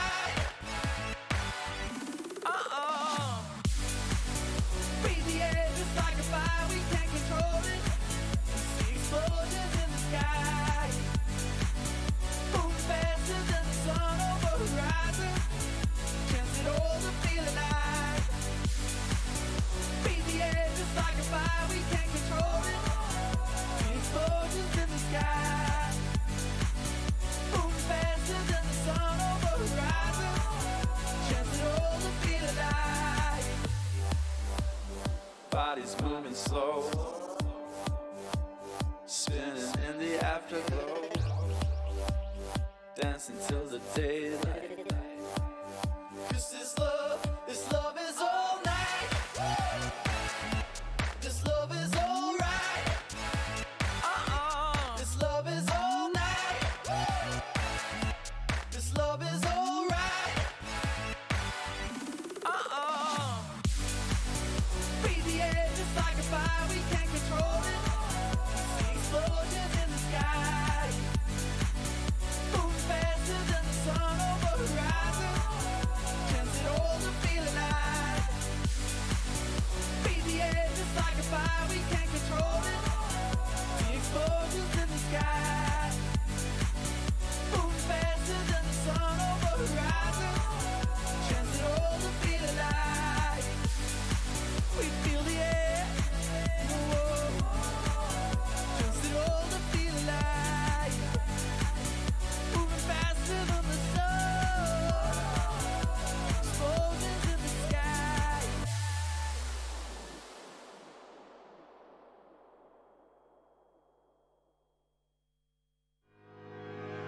12 rounds, ding ding. Sick and tired of the whole damn thing, yeah. Stick a move in the ring.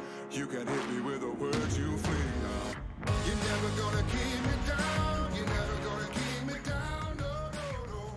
You're never gonna keep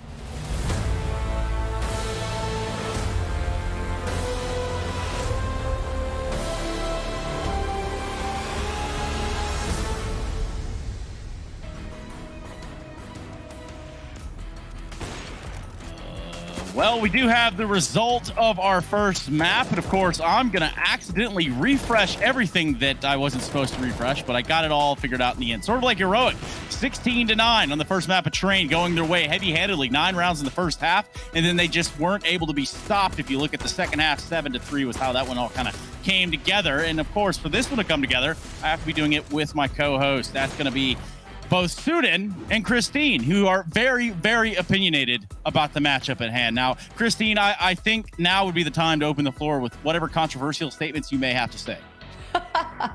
Controversial? I don't know about controversial, because as you just saw in that last clip, Staven, I want to call him Staven. Me too, right? He's such a stud. He's such a stud. And, you know, I feared that with Esatag's departure, Esatag was that consistent line for this Heroic squad. I thought that Staven might, you know, turtle up into his shell and not be able to show us his flair and his pizzazz, but he's just day by day getting better and better. And it seems like his confidence is growing, not only in himself, but even in his teammates. So it's allowing him to make plays just like that with the AWP, with the rifle, just taking risks, going for more and more plays. And we got to talk about Nico. His addition to this team has been instrumental. He's just getting multi-kill after multi-kill. His rifle work, it's incredible for the Heroic side right now. Yeah, it's almost irrefutable. Or I don't even know if that's a real word, but perhaps you could tell me if it is or not, Blay. It is. Oh, nice. Cool. There we go. Yeah, I completely agree with Potter. Also want to add the fact that Tesla's had a lot of great rounds. And the cool thing on the T side, which is the hardest side on their map pick of this and Train, the kill spread was so good between all the 5 players. So everyone was getting killed on point. The trade game was really on point, and they knew what they were doing on the T side. Sure, North had a few hero moments on their T side later on in the second half, but it was not going to be enough. You have a 9-round lead going to the second half, and now you're going to be playing CT on Train. You're going to be winning that game 9 times out of 10, right? So I think it was pretty much expected that Heroic would win this pretty convincingly. I think they've managed to do so. Going to Vertigo, I kind of feel like North struggling a little bit. We saw a few moments from Christo Potter where he's still a little green, the player, right? Like he's playing towards all off area. He gets the opening pick and immediately tosses an MP9 away to pick up an AK-47, not expecting that Heroic are going to have a player ready to trade. And that's one thing Heroic was so good at, which was trading. Christine, Vertigo, second map of the series. Get me some hot, spicy memes out there. What do you think? Does it end here?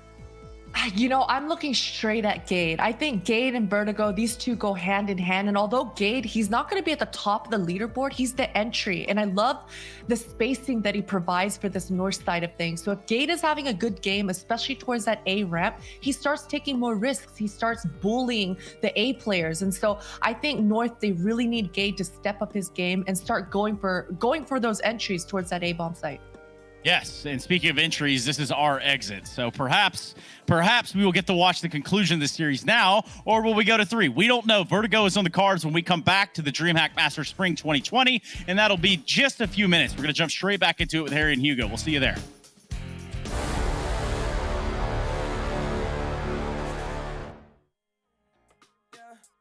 So you can move to outer space, yeah. Cause what's a race without a chase, yeah. She don't worry about the money, no. She don't care about who you are. She just gives me good loving, yeah. So I keep her in my heart, yeah. And if we keep it in the moment, yeah. Hope you never go too far. If just one thing I know, we can move slow and we can run down the clock, baby. I got time, yeah. 24 hours for you, yeah. And you're on my mind like all the time, yeah. I got 24 hours for you. Girl, you know that I just need 24 more. Stand up, baby, round of applause. Stand up like you're ready for war. Oh, girl, I think I need an encore. Girl, I just need 24 more. Stand up, baby, round of applause. Yeah, you know I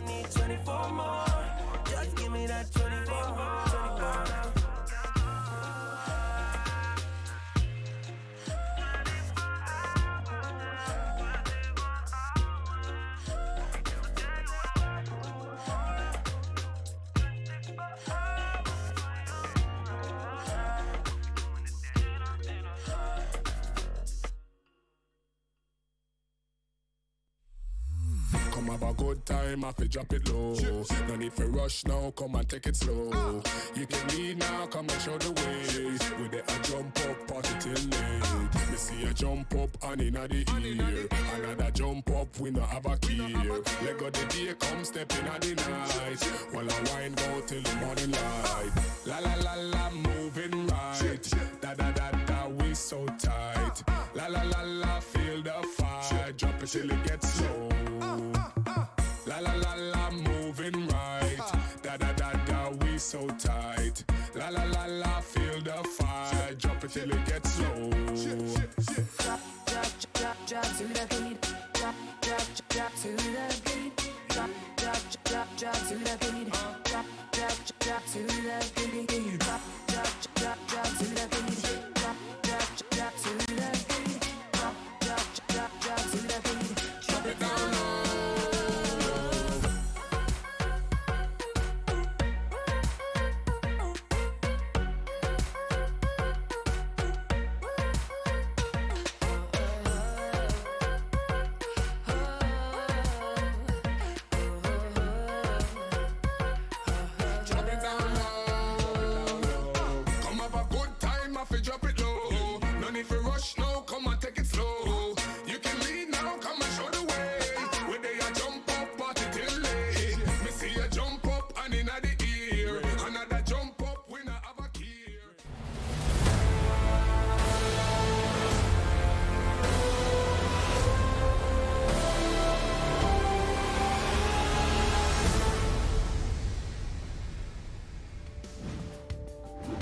Welcome back between North and Heroic. We have Vertigo as our next map of this series. Heroic map up right now. They did take Train. It was their pick, and now North have had the choice of this one. We're getting up 50 floors. Harry, what are your thoughts? Does it end in 2? Yeah, man, I don't know. I think that Heroic, right, by letting this slip on through, by looking pretty good on it the other day, I think they could surprise us here, Hugo. I really do. I quite liked what we got to see from the Heroic squad, but we're going to have to wait and see. Well, we don't have to wait long. We've done the waiting. Now we have to do the seeing. Well, we can see those Betway odds, putting this one in favor of Heroic. The wonderful folks over at Betway may be inclined to agree with me on this one, Hugo. Heroic with a CT side start as well. Obviously, with it being North's map pick, it's their decision as to where they end up. Tess says, I like this idea, just waiting at short side. Now, they try and rotate back into B, but the early warning system of Stown is blared on off, and Nico putting up another. Leaves Cajun B and AZ in a 2-on-3. But if I've learned one thing about AZ in these pistol rounds, he's got a USP in hand, and he's not a man to be underestimated with this gun. He does put up one, but Borup in with the response. And it's Heroic finding themselves the pistol round here to begin this second map.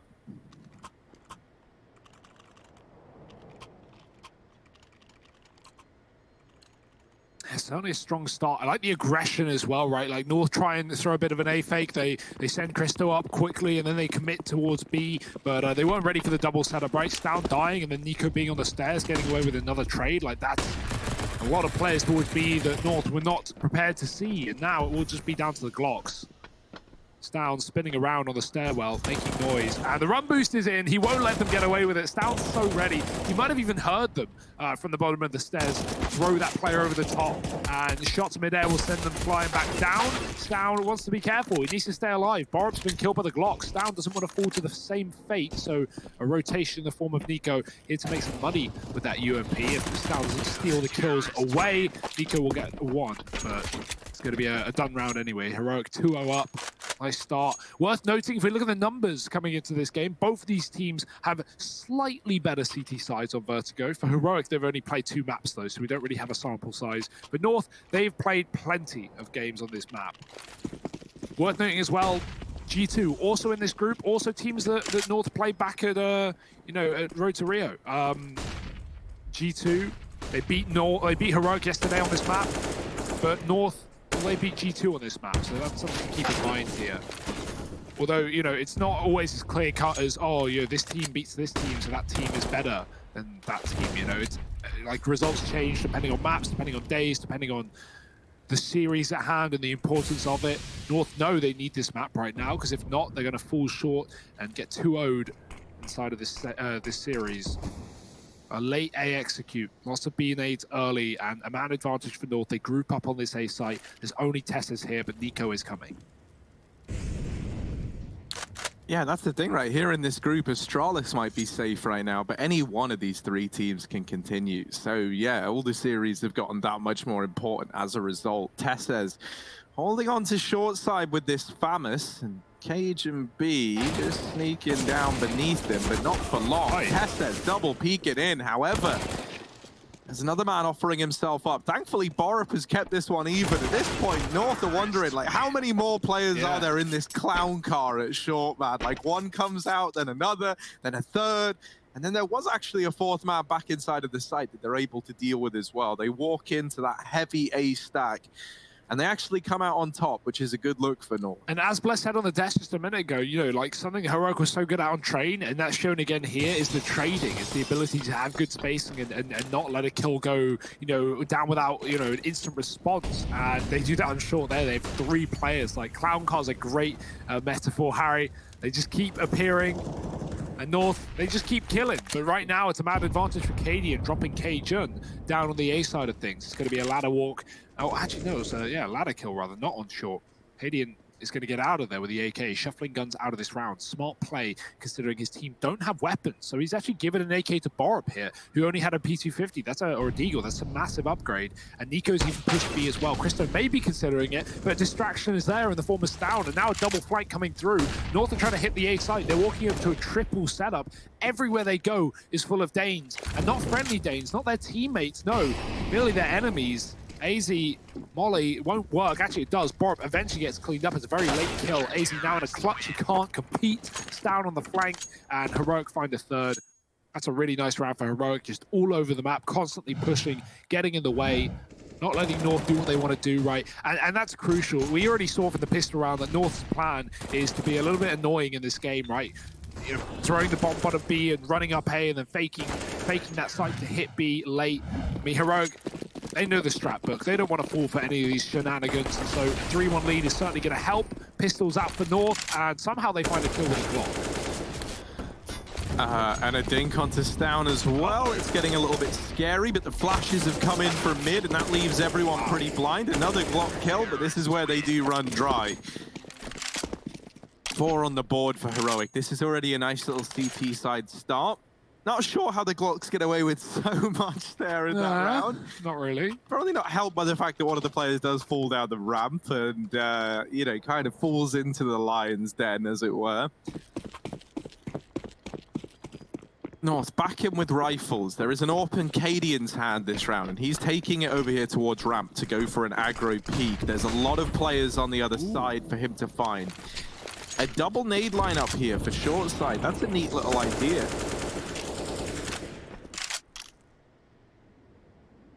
But I heard typing, Hugo. I heard it. I heard it going on.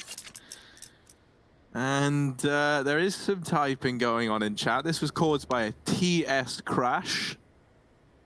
That's team speak. For the side of North. For North. So they're just going to get that fixed.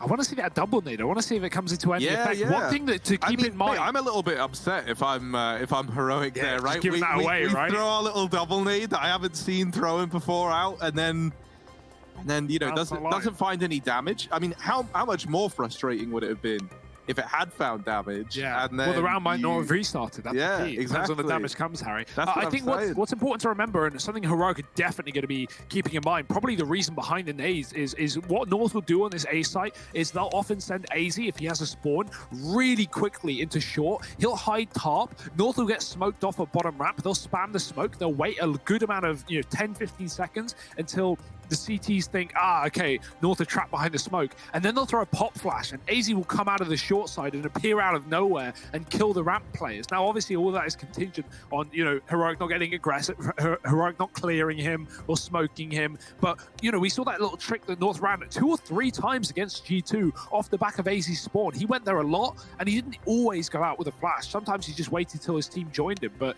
knowing North had that in their repertoire, well, those grenades from Heroic, they land exactly where AZ sits. So I think that's Heroic trying to beat North at their own game, trying to disrupt the game plan. We'll see later if that comes into play and whether AZ goes into that position once more. One of the teams that I don't know about you, but I've enjoyed watching on Vertigo recently was Windstrike from the CIS division. Sure. I kind of really liked on their CT side how aggressive they were at ramp. I wouldn't mind seeing if that's something that we could see replicated a bit more. Hugo, this is that strategy you were on about. Sure. However, AZ gets legged, and the nades did rain in over the top as well, but he wasn't found by him. Yeah, because he got legged, he usually hides where Tessus is aiming, but below the sandbags on that grate. But because he was legged, he actually backed up all the way to avoid spam, to avoid grenades, and he doesn't die as a result. But now he knows those nades exist, Harry. If last round wasn't clear, now it certainly is. So he is going to be, I imagine, very careful in that position moving forward. Oh, Tess says up on this boost. All it takes is for Gade to show a little too much, and he won't fare very well. Gives away his position with the spam, and that's going to entice them to hold this boost on even longer. Heroic don't know it, and it can feel pretty natural to just want to abandon this once it doesn't find anything for too long. Oh, that Molly's going to force them out of position. Spam back in from Testes. Him and Gade go blow for blow, and Gade comes out far worse in that engagement. 2 players now low for this north side, and they're just bottlenecked at ramp. They've had this control now for a minute, and they still haven't budged. They still haven't found anything to go off of. Eventually, they're going to have to make a decision, and that decision comes in the form of this rotation back in underneath over here towards B, and that's where they're going to look to end up. Now, there's only one man here. Heroic, they've fully stacked the A site, and AZ is selling this well, but there's been like a moment where North have reconsidered, and now they realize B is clear. They started to rotate the bomb back away, but it does come in for the plant at B. Borup can't deny it, and it's become all too clear. It's a 5-on-5 retake. This is one of the weirdest rounds of Counter-Strike I've seen in a while. And Heroic don't know how low North are. Like, that's the key. There's so many tagged up players. Heroic can seriously win this round, even off of grenades. Ooh, MSL, he's climbed up though. North looking to take fights to push Heroic back, and that might just force a save straight up. 2 kills coming from Cristo and MSL, and Heroic, no leg in this round. They've got to give it up, and that's all off of Borup's rotation, right? Cadian may get a kill on the exit, but that's of little value here to Heroic. Oh, that rotate, man. You hate to see it. Someone made the call. Someone called Borup over, and him leaving that B site loses Heroic that round in its entirety. Heroic were fully favored in terms of the health, in terms of the utility, the time, the positions. They had a quad A stack. Even if they just had one do B, just to give them a little bit more info, a little bit more time to rotate. Without that, you can see how they just get smoked out of the site, and they can't even fight. Not to mention, that bomb went down with 6 seconds on the clock. If there was even one player at B to have delayed the progress up through the ramp for literally a matter of moments, right, it would have been a very, very different round. But North are allowed to just run on in. They get full site control. They're pushed to CT. And so as a result, that bomb is just allowed to sprint up the entire way. Yeah, that's a bit of a heartbreaking one for Heroic, right? Because it felt like they'd done everything right. And then right at the end, one little misread, one mistake, and it cost them everything. That's what Counter-Strike can be sometimes. Doesn't matter how well laid the plan is. Sometimes it doesn't always go to plan. And Heroic, they're looking to do their best to disrupt the plans of North in this round. Aggressive fights with Teslas. He gets volleyed. He will respond with one of his own. And the spam again, back to Gade. It's got to be very careful. The value of playing this position nowadays with no longer it being wood and it being metal, obviously your wallbangs are going to do less, so are theirs. So you can feel freer to play in this position and not be susceptible to spam, not as much. Tesla's going to flash his way back in after the Molotov. They've already beaten to the punch. MSL is round the corner with the kill. Borup blinded in the sight. He can't do a thing. Oh, when the mollies have rained in, Borup is trapped and left to fend for himself. Cadian trying to ring on in from CT, but he can't find a kill. Bomb's been planted and it's very exposed. It's very open here for Ramp. There is a kill provided, at least in favor of Heroic. It's Nico's flank stepping up and delivering, and now the remaining 2 players for North, they're both trapped inside of the site. One of these, MSL, the other Cristo, and these 2 were the ones who put this round on the board in the round prior for North. Can they do it again? Cristo, 5 bullets in the AK, and he's making every bullet count, but not enough for Nico. And MSL dodging this man, migrating to the ramp. There's no time for Nico in this round. Wants to try and get his hands on an AWP to save, and there is one back here in CT. But that's the round going in favor of North once again. These A plays yielding results now in quite a big way. Nice try from Nico. He did that a lot against G2 yesterday and won Heroic some crucial rounds off of these flanks, right? Pushing D or coming down on the ladder in middle and just getting up ramp silently, appearing right when North are looking to execute onto the site or just focus on fighting CT players. A roundup still are Heroic, but money is down, not quite out.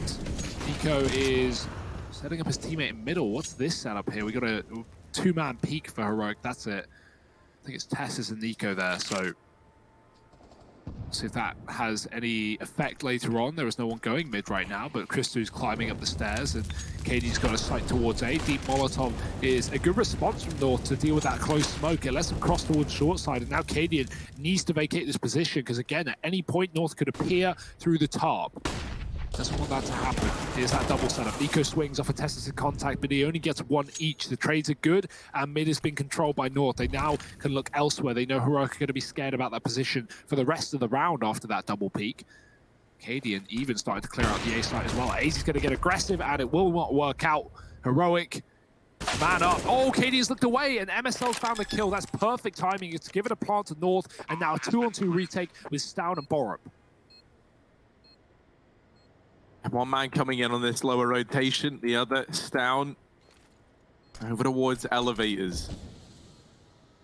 Now Nico, when he was on this flank, was able to accomplish a lot. Is Borup going to fare any better? He's caught a good timing up through ramp, but he has dealt with Cage and B. MSL is once again left to try and clutch this round, but he's been good for these in the past. He plays around the smokes, and he does deal with the first man. Borup trades, and he's got a kit. Defuse comes on in. And it's a heroic round. There's a kit on his teammate, though. Yeah, there's a kit right next to him. It's close. Oh, just about. Just about. That is scary. I was going to say, you know, his teammate had the kit on the site. Like, you know, risking that 10-second was a little scary, but he obviously knew the timing. He knew he had it. Heroic, like, you know, making us sweat with the defuses. Definitely. They, you know, they did yesterday for sure. Ooh. Scary stuff, but a 5th round taken for Heroic, and even a pause coming right off the back of a 1 round. They know North still have money and will have a game plan moving forward, and so Heroic want to put a stop to it as soon as they can. That's 3 pauses for Heroic in the opening 10 rounds of this game. That's quite a lot of pauses, Harry. They're only going to have 1 left, so not going to be easy for Heroic if this game goes the distance, if it goes to a long one. And with how North are certainly good on this map, I would imagine that will be the case. So Heroic might come to regret these early pauses, but you may as well use them, right, while you got them. North armed up. 3 Galils, 4 Galils, not a good buy at all. It's just going to be the hero AK on MSL, but I wouldn't want it many other ways. Nico spamming their position that AZ often harbors, but he hasn't been there all game, not since that grenade round. Cadian pushed up on short as well. Does he want to take a wide fight down ramp into A? No, he's just going to hang around for the jump peak. North defaulting with 2 in middle as well, starting to take control, and the bombs here also. Very passive setup from Heroic, just down spotting this from the construction area. He's going to fall off, give them the control, can always smoke it off. Nico's here as well. Cadian's dropped AZ down ramp. There is 1 more A player there, with the exception of the rest of North in middle. MSL's been dealt with, and now it is just this mid take for North. They can go anywhere they want. Ooh, Nico lining up a double over in mid, and it's all fallen onto Gade, and Gade falls shortly thereafter. 6 on the board for Heroic. They find a very important round here. Resetting the North money, bringing them down to nothing. And Cadian with a couple of choice shots down through ramp, helped out by Tessa, has turned the tide of battle early on. So now, with no money, not much hope in this round. Heroic might be about to build upon this lead even further. 7 stands loaded in the chamber, ready to go. North. Best weapon in this round is a Deagle on AZ. Deep smoke in B. They're waiting on the other side of it. They might look to explode through and try and find Borup early on. With these pistols, they've been pretty good at dealing with Borup over here towards B. And he will decide to back on out of the close angle down towards main. fan of that. Doesn't need to be risking it all up close and personal here down in the B bomb site. They are grouped up. They are ready to go. If he hangs around to try and drop this smoke, Borup could be in for a world of hurt. He knows it. He just backs out at the first sign of trouble. Responds with his smoke onto ramp, calls for a preemptive rotation, and even spams AZ down. That nade's found more chip damage. Yeah, Borup's kind of dodged any threat of much being done in this round by the north side. Still wanna go through into the meat grinder though. Borup ready and waiting. There's the Molotov. Flashes follow behind Heroic. They can just take 3 fights without having to worry. Oh, it gets a bit dicey, but Borup will clean it up with a 3-piece in the round. Heroic takes 7. And yeah, this is a great CT side. Like, you know, North aren't doing a whole lot right now, but what we do find in these domestic matchups, in these games when we have like very familiar teams, or teams, sorry, that are familiar with each other and their playstyle, is that sometimes the natural side of CS goes out the window and like T maps become CT maps and vice versa, and that actually repeats on both halves. But you know, I don't know that, right? We don't know whether Heroic are going to be struggling on the T side the same way North are. So right now North need to speed things up and pick up a round, but Nico does not want to let that happen. He's so good at forcing these early fights on ramp, and Gade able to trade, able to get 1, but it's not enough. Heroic just have wave after wave of defense on this A site. 4 players at one point. Now 3 after they've lost 1, but that jump is going to end MSL's life. Cadian's posted, and he might have more coming down the chamber as well. There's Christo, Cajun, last out, will get tagged, but gets the kill. Keeps North in this round, but only by the skin of his teeth in a 1-on-3. Now, full util, a 1-on-3 and loads of time with the bomb. This is a clutch set up perfectly for Cajun. Can he do it? He found the first. Yeah, it actually doesn't feel impossible. It's Borup and Stown in a similar setup to when we've seen these guys in 2-on-1s prior.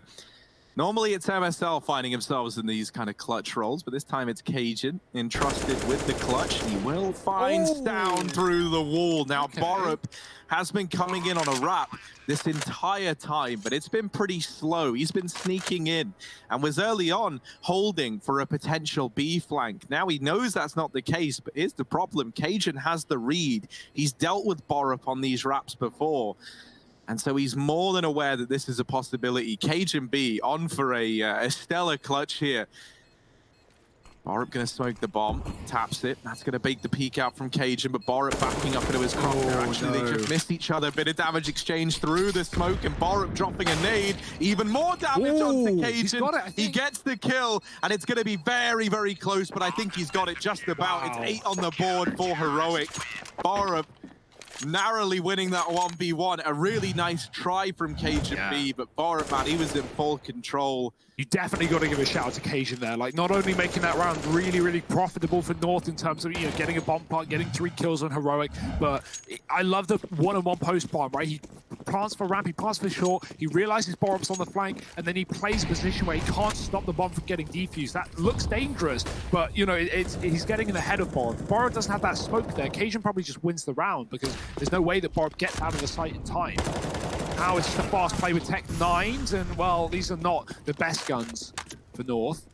Inconsistent at the best of times. Borup is going to be able to drop a couple. And actually, well, maybe they'll get stolen away from underneath him. 2 at the end of things. Heroic on 9. This is an excellent game, but it's certainly feeling like North have not shown up in any capacity. Man, this is a little bit scary, because I tell you what, I felt like Heroic are playing at a really good level right now as well, because you think about this G2 game yesterday, right, when they played on Vertigo. Heroic managed 6 rounds on the CT half. They then ended up losing the pistol in the second, and they went 13-6 down. But if you remember, they pulled that all the way back, and only just lost out, right? Their T side was stellar. So the problems might be just beginning here for North. One thing I will say is like a bit of a caveat for North is that their CT sides on Vertigo, I think, are probably one of the best out of many professional teams on this map. But the issue is at this point, if Heroic keep building and get double digits and take, you know, 11-4, 12-3, North aren't going to have a CT side to run. I think about how good MSL is with the AWP. If you get 12-3'd, you don't get the AWP. You don't get a chance to run that weapon. So North need rounds. They need a buffer on the T side, and this has to be it. But Heroic have had all these little gimmicks, all these little boosts, and they haven't even shown North most of these. This boost has been done 3 times this game. It's yet to be seen by North. It's yet to get a kill for Heroic. So finally, this could be the time. But again, a Molotov. North methodical to death. They will actually lose a man in the process as well. 80 getting picked up by the Orb. I like the fact that North are playing safe, playing methodical, but it's coming down to the end of the rounds, and that's where Heroic are coming out on top. And I feel like North, for a team that we like watching on this map so much, it does feel like sometimes they get stuck in this like rut of just going back to the A site over and over again. When we know that they have so much depth on Vertigo. Now a man down, they're looking to put this back into a 4-on-4. Cadian, though, is holding for this push, and the molly forces MSL into his crosshair. Nice utility work to lock in that kill. Now, a wall of smokes has come in at the site, and it allows North to push up behind it, but they're sharing this bomb site.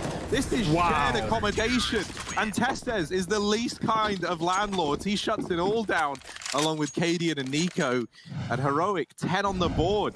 The bomb plant denied for North.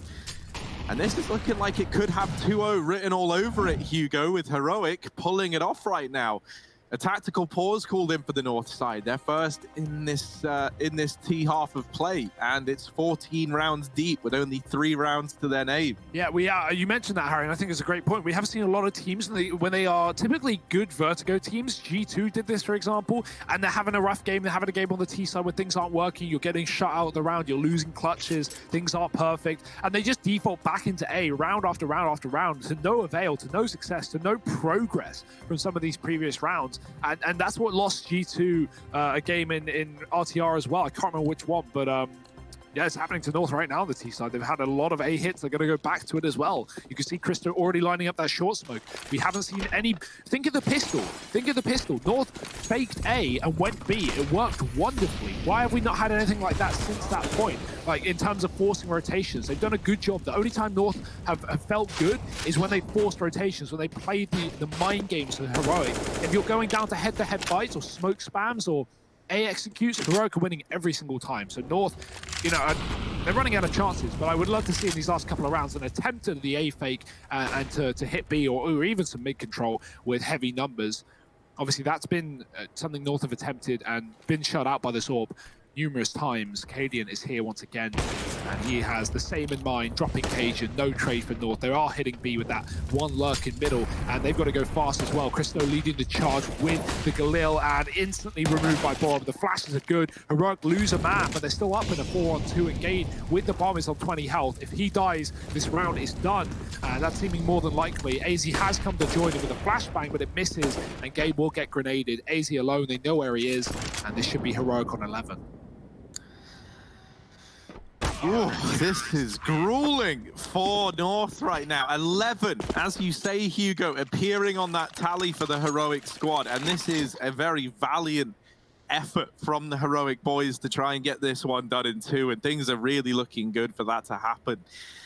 One of the other things I think that's so important on Vertigo, right? We talk about how, you know, if North got 12-3'd, which looks like it could happen here in this game, it might not feel like they really get to play this CT side. But I think even if they find the pistol, right, one of the things you really need on Vertigo is like time to make adjustments. For like a few rounds, you might get caught off guard by these fast plays.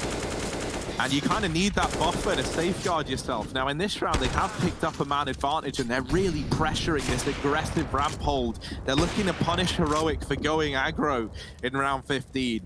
And they still sit with a man advantage, even with Cadian recuperating some of these sunk costs over towards short side.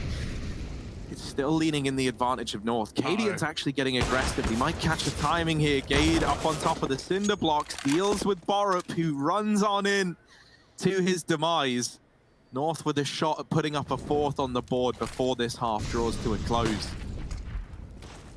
Yeah, Re-smokes are going to come in, and North look like they will fully commit here with the execute. The bomb is in tow. Grenades will go, and Cajun's going to lead the charge, pushing the Orb of Cadian back. He's smoked off, and spam is dangerous because Cadian can just get shot through. He's down to 30. Frustrated that he can't hit anything through this smoke, but sometimes you just got to let it go, and this round might be one of them. Does Stan want the Orb? Cadian's going to take the rifles down, not low by any regard, just feeling it, and he's going to have a go in this retake. Nothing to lose, everything to gain. Heroic going to start to move. Cadian first point of contact here as he looks into the site, but look at how passive North are playing. They're not getting any contacts. Down, dropped by the sandbags player of Cajun, and Cadian, he's just a second away from death himself. Even if he gets a kill, it won't matter. North have done it, 4 rounds at the end of the half. A bit of a recovery on the T side, but certainly not the T-Hars we're used to seeing from North. Have they got it in them to bounce back, or will this be a 2-0 for Heroic? You'll have to wait and see. Join us after the break for the rest of this series.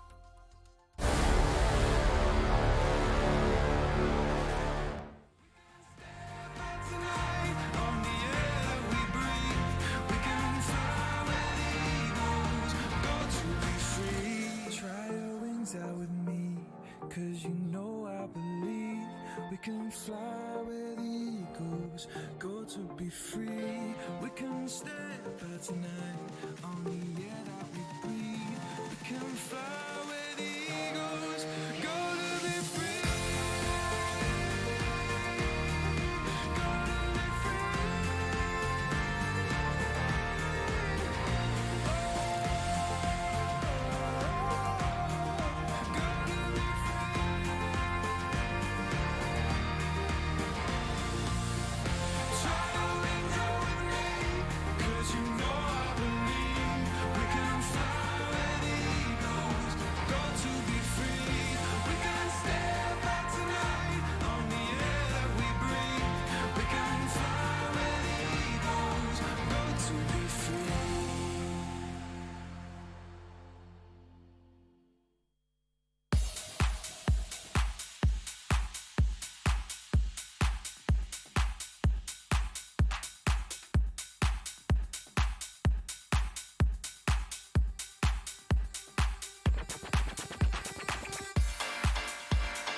Wasn't looking for love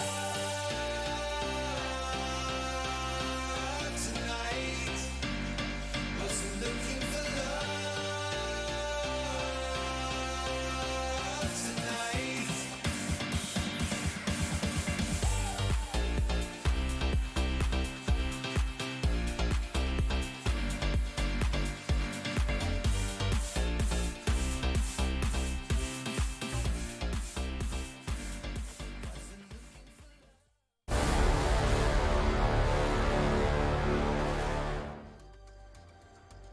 Well, Heroic, they're leading the way by example right now. 11-4 up here in the second map after already being 1-0 up in this series. And those Betway odds that just came in, 1.01 to 9. They are massively in favor of Heroic right now, and justifiably so. That Nade's found a lot of early damage, however. And the first kill in the pistol going the way of North, but the victory is short-lived. Gade toppled at the B-bomb site. And AZ now the only man that stands between Heroic and getting this bomb down. He falls MSL on the rotation. The bomb's already been planted, and MSL now at a 1v2 does have a kit to work with, but that means he's lacking the armor here. Aim punch gonna play into this round for him. The smoke down, wasting even more time off the clock, and nothing getting offered up to MSL. There's a crossfire set up. They know where he is. They've got his name. They've got his number. MSL swinging wide, and to no avail. Pistol round found for Heroic, and this is a very grim scenario to be in if you are North. 12-4 down, pissed around going the way of your opponents, having to eco here, or maybe force by, right? But whatever the decision is, you're not feeling good about it. No, and this is a matchup that North really wanted to be competitive in, especially in a map like Vertigo. This is something that, again, Blair and Potter talked about on the desk. They said that the fact that this map came through, the fact that Heroic let it slip, meant that they probably had something up their sleeve. And, well, 12-4, maybe the scoreline speaks for itself. That's certainly looking like the case.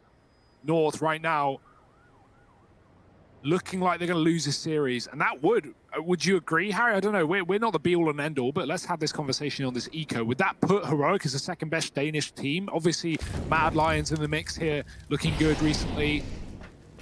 Copenhagen Flames, certainly a talking point. We saw them in the road to Rio make a bit of a play there.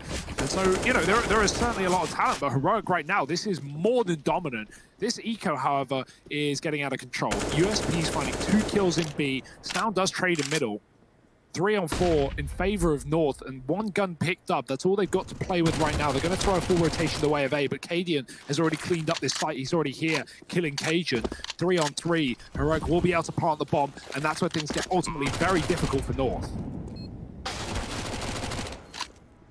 Oh, Cadian removing the man in CT and dodging a lot of the danger in this round. Now leaves it all onto AZ. And with this mid lurk still coming in from Stown, he runs the risk of just getting blindsided from elevators. Missed shots from Stown, but AZ not able to recover in time. 13 on the board for Heroic, and now a initial buy on through for the North side.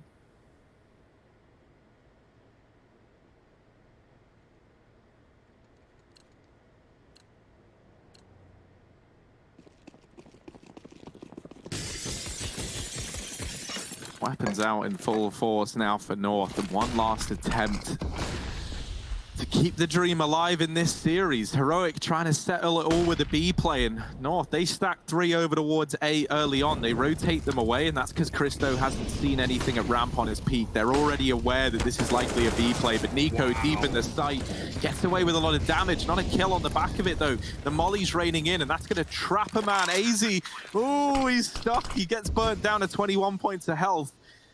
Trapped out on a limb here. Both these players low, and the bomb ticking away. North gonna have to try and retake this site. They deal with Cadian through the smoke. That's going to help out massively. So they've got themselves quite the advantage. There is still Stown waiting to come in on a mid lurk. It all depends on how much time Testes and Stown can buy, or Borup rather, at the B bomb site. And Testes with 3. Now the flank comes in from Stown, and he's removed another. Cajun B left in the 1v2, trying to deny 14 to Heroic, and he can't get it done. He's got to get away. He's got to run for the hills, but it's 14 on the board for Cadian and his ragtag squad of boys. 14 to their name, just 2 away from taking this series over North in a dominant 2-0 fashion. Yeah, extremely dominant. It's 16-4 on North's map pick. That's likely here. That's looking possible for Heroic, even with the save from Cajun. So that's yeah, not the game that North showed up today wanting, and this is really going to shake up the group as well, right? 3 Danish teams in one group. Astralis 2-0 at the top. G2, the French boys, stuck in between the Danes. And Heroic 0-2. This is at least going to put their first victory in the mid. Oh dear, messy stuff. Christo getting tagged.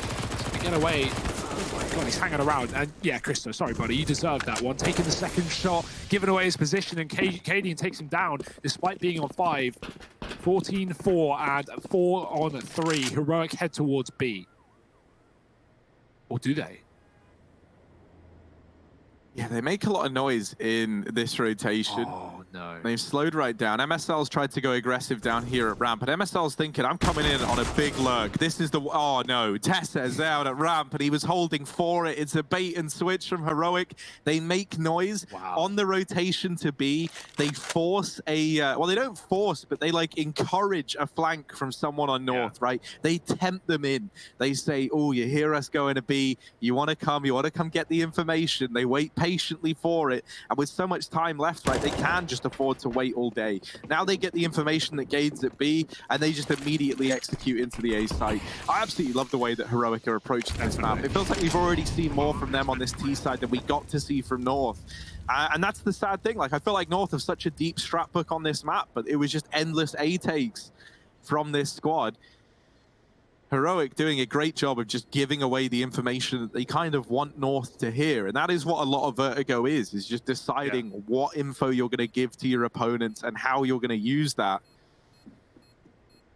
I feel like Fury could be a great team for teams that constantly bash A on the T side of this map. I feel like watching Fury would be a great example of knowing how to switch things up. They're so good at like taking B quick or going for these really fast mid splits where they cover it with utility and chase down the construction. Right now, North, well, stuck on the CT side, being delivered a bit of a beating and not having much to say about it. 15 rounds to Heroic. This is it, pushing them over the line. One more will be a 2-0 in this series for Heroic. And to think the train was actually competitive as well, or at least more so. 9 rounds for North there, and there's nothing like it here. What's this little setup in Sport? KD just looking from an off angle, not quite going for the run boost. North tried it though, and Heroic didn't, so who wins there? Still Heroic, because they stopped the run boost midair. What have North even got in this round? No kit for the retake. Not even an M4. 4 FAMASes and an MP9 on utility here. Until towards mid for Heroic. They're walking into a bit of a setup though. Yeah, it's a little double elevation peak over here in mid. One player playing high, the other playing low. And this is a very, very tricky situation to peek into if you're Heroic. However, if you peek it like that and you just eliminate Cajun, you spot him in the corner, you somehow isolate that engagement into 2 separate 1v1s, then suddenly it's nowhere near as threatening. And now, with mid control being taken, once again, they try and tempt North with the idea of coming in on a flank. Look at Christo. He's gone all the way down towards the bottom of ramp. He's holding in this corner, and they're going to check it. Sure, he gets one, but this is where the trade should come in. And Christo gets dropped, trying to remove that, trying to drop that smoke down towards the bottom of ramp. And right there is, again, something Blair mentioned on the desk as a bit of a newbie to this level for Christo. He had situations like that on train where he would get caught out and not be expecting his opponents to trade him, thinking he has a chance to drop a grenade or swap weapons. It's just not available, and you're going to get punished at this level. Right now, Heroic are at such a pivotal point and only 1 kill away from making this a reality. It's just easy.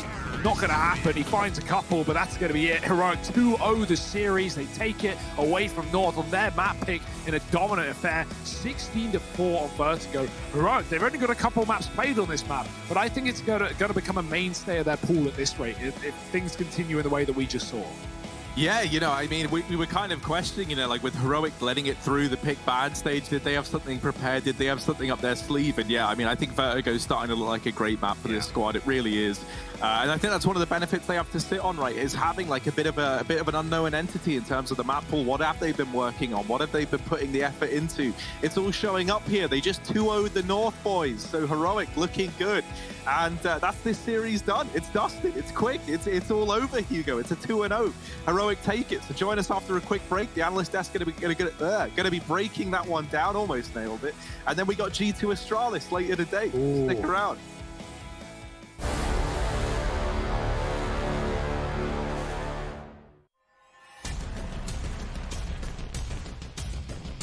Flashbang's affected. They have got through the smoke wall here, but Chris J, he is the final boss of the bomb site. Now Spitty and Chris J to keep Mousesports alive. Oh, Chris! He's found 3. It's down to a 2-on-2. Chris, can he close this with an ace? Oh my God! Can they actually close this out? Boom, Chris. Fantastic way to start, and no scopes on him himself. Absolutely saving Mousesports. Hey, it's me, Lily from AT&T. I'm back, working from home, and here to help. Hey Lily, I'm hearing a lot about 5G. Should I be getting excited? Depends. Are you going to want faster speeds? I will. More reliability? Oh, also yes. Better response times? Definitely. Are you going to be making sourdough bread? Oh, is that 5G related? No, it's just like, why is everyone making sourdough now? But yes, you're going to want 5G. AT&T is building 5G on America's best network. Visit att.com to learn more.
I can't remember where we started, but I know where we're heading. Let's go and write the perfect ending. I've heard things about you I like. They say you're a bad boy, it's your time, so baby, let's find out. Baby, let's find out. Yeah, baby, let's find out. Baby, let's find out. Yeah.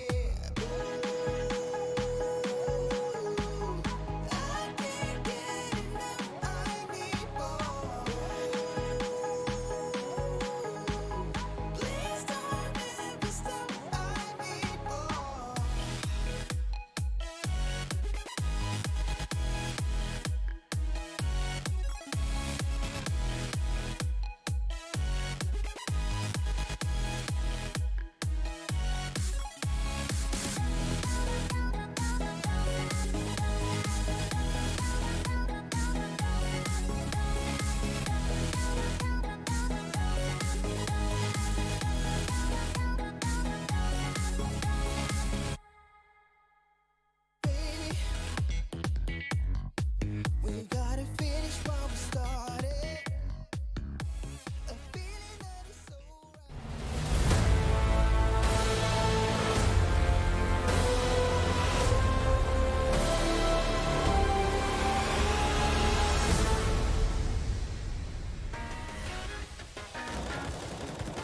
Well, we have a winner, and I can guarantee you that it's not North. In fact, North are going to be feeling this one for quite some time. The DreamHack Masters Spring 2020 carries on right here, live online and brought to you direct. Now, this was a best of 3. It did go by pretty fast, however, so that's going to leave a considerable gap between us and the next game, but we are going to spoil you with some interviews here on our side, both winners and losers, as far as I'm told.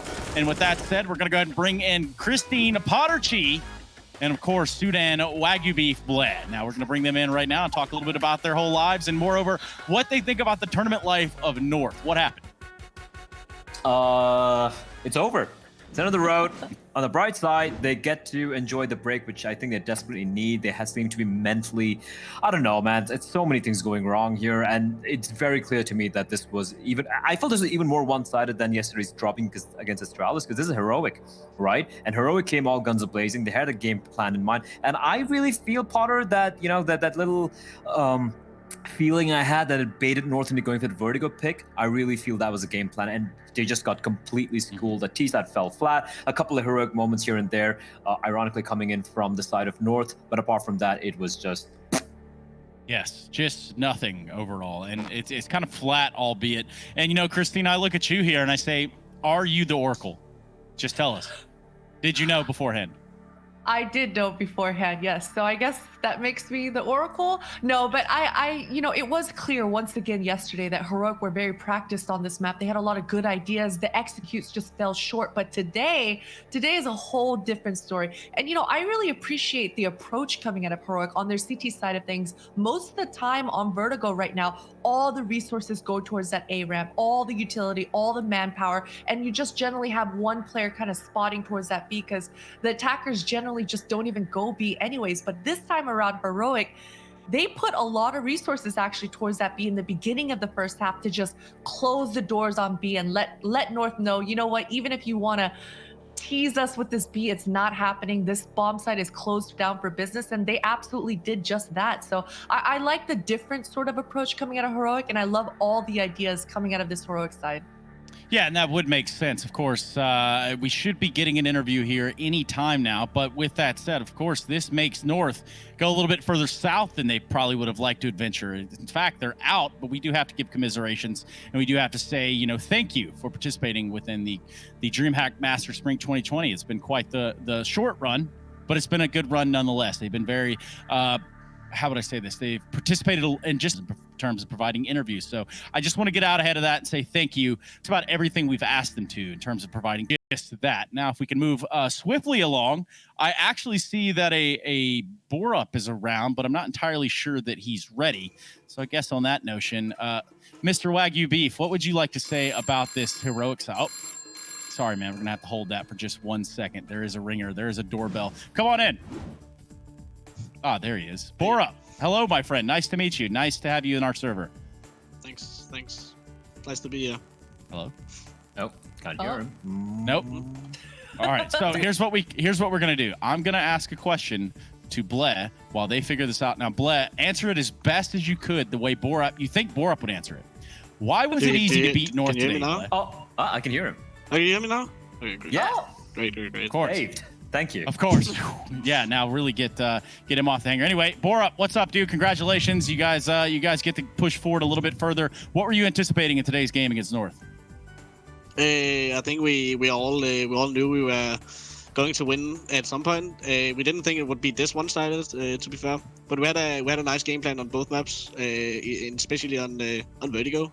We knew how to get around the map, slow the time down, because they usually just play around the ramp area and do different sets. They just throw a lot of nades, and yeah, we get the B control, so we could hold them back on A with the utility and just stack around the A, because they don't push B back late in the round either way. So we had a nice game plan on both maps. Borup, I'm so curious as to get a good idea of what this recovery process has been like for you and the squad, because we know how up and down it's been for the past couple of months, losing your players, losing your org, then coming back. How have you guys bounced back so strongly? Because when I look at you individually, this looks like a better heroic than the previous versions. How has that happened? I think the team chemistry is so much better at the moment. The old team we're running out of energy. We're just running around in the same old things, same old players, and now we got some fresh blood in Tesis, and Nico is an amazing player as well. And yeah, we got some fresh blood and everybody's working hard. And then we got Hunden, of course. So yes, God okay. Hunden, we know about him. Sudin, what do we think about this? I actually have a question for you guys. When you did not ban Vertigo, which I thought you probably might ban out, considering you haven't played it that often, were you expecting North to pick into that, and was it kind of like a trap you laid for them? Yeah, we expected to pick into it. Because they've been playing pretty good on it, even with Cabby and Crystal for that matter. So yeah, we were ready for them picking Vertigo against us. We pretty knew what was going on the whole veto and the game. So I guess I want to leave you on this notion. Obviously, there's a lot of talk about who is the best in Denmark, or Daneland, as I called it earlier. I hope that wasn't offensive. I wasn't really trying to offend anybody. But who's the best in Denmark? Okay, so we put Astralis over here, and then there's this kind of little battle going on. There's Heroic, there's some North, there's some Mad Lions. In your mind, where do you put where do you put your team of Heroic in terms of that hierarchy? I think we have the potential to be the solid number 2, but we haven't proved anything, and hopefully we will. But Mad Lions is for sure number 2 at the moment. They're doing great with the new player, and yeah, it looks like a solid team. So we have to take them off the second place and prove our power. Yeah, and I think you're onto something right there. Speaking of onto something, we need to move on. So thank you for your time, Borup. I do appreciate it, and again, congratulations on your victory here. Thanks. Boom. And that's the end of Borup. Never to be seen again. Kind of like North within this tournament. Again, thank you to them for participating in our reindeer games, but for what it's worth, they're gone. They're out. Let's talk about the future of North, and I want to start with you, Christine. Oh man, the future of North. I think we have to keep in mind, once again, Christelle, a new player coming in, just inexperienced player coming into this roster. He had a lot on his plate. There was a lot of expectations coming out of him, and certainly he didn't live up to those, but once again, that's another expectation that I had coming in, just because North have so many problems that they have to kind of tackle, that just bringing in a fresh new 5th is not going to solve them all in one day. And, weirdly enough, we hear from Borup about that. We hear about breathing life into a lineup. And if you look at the lineup that is North right now, they're not having a great go at it. And there's a lot of names that have been around for some time. Now, is this something that perhaps North could apply to themselves, Sudin? I'm going to play a little bit of a devil's advocate here and say that they are in a rough spot, mainly because Kirby is not a replacement. It's not a permanent replacement, right? And from what I've seen of Christo, he's a little too new to really belong to this scene right now at this particular level. Maybe down the line he's going to get better, but right now you can clearly see individually he's not there yet, and definitely not at the level of a Kirby.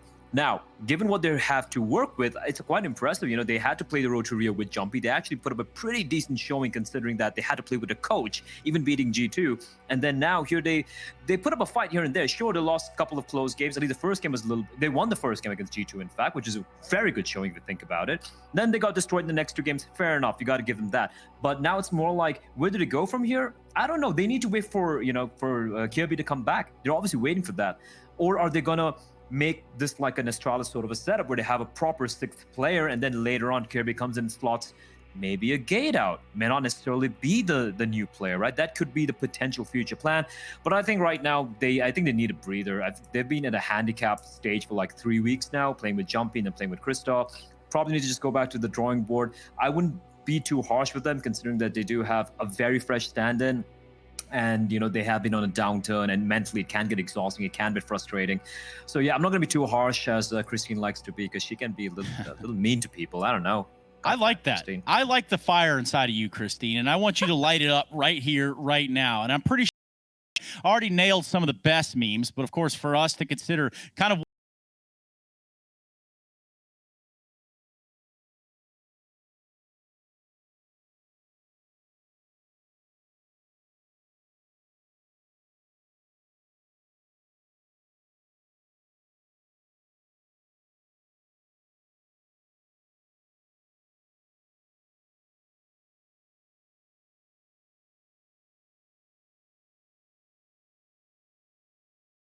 to look at it and be a little abrasive. You have to say, okay, tactically this isn't working. Christine, what direction do you head in?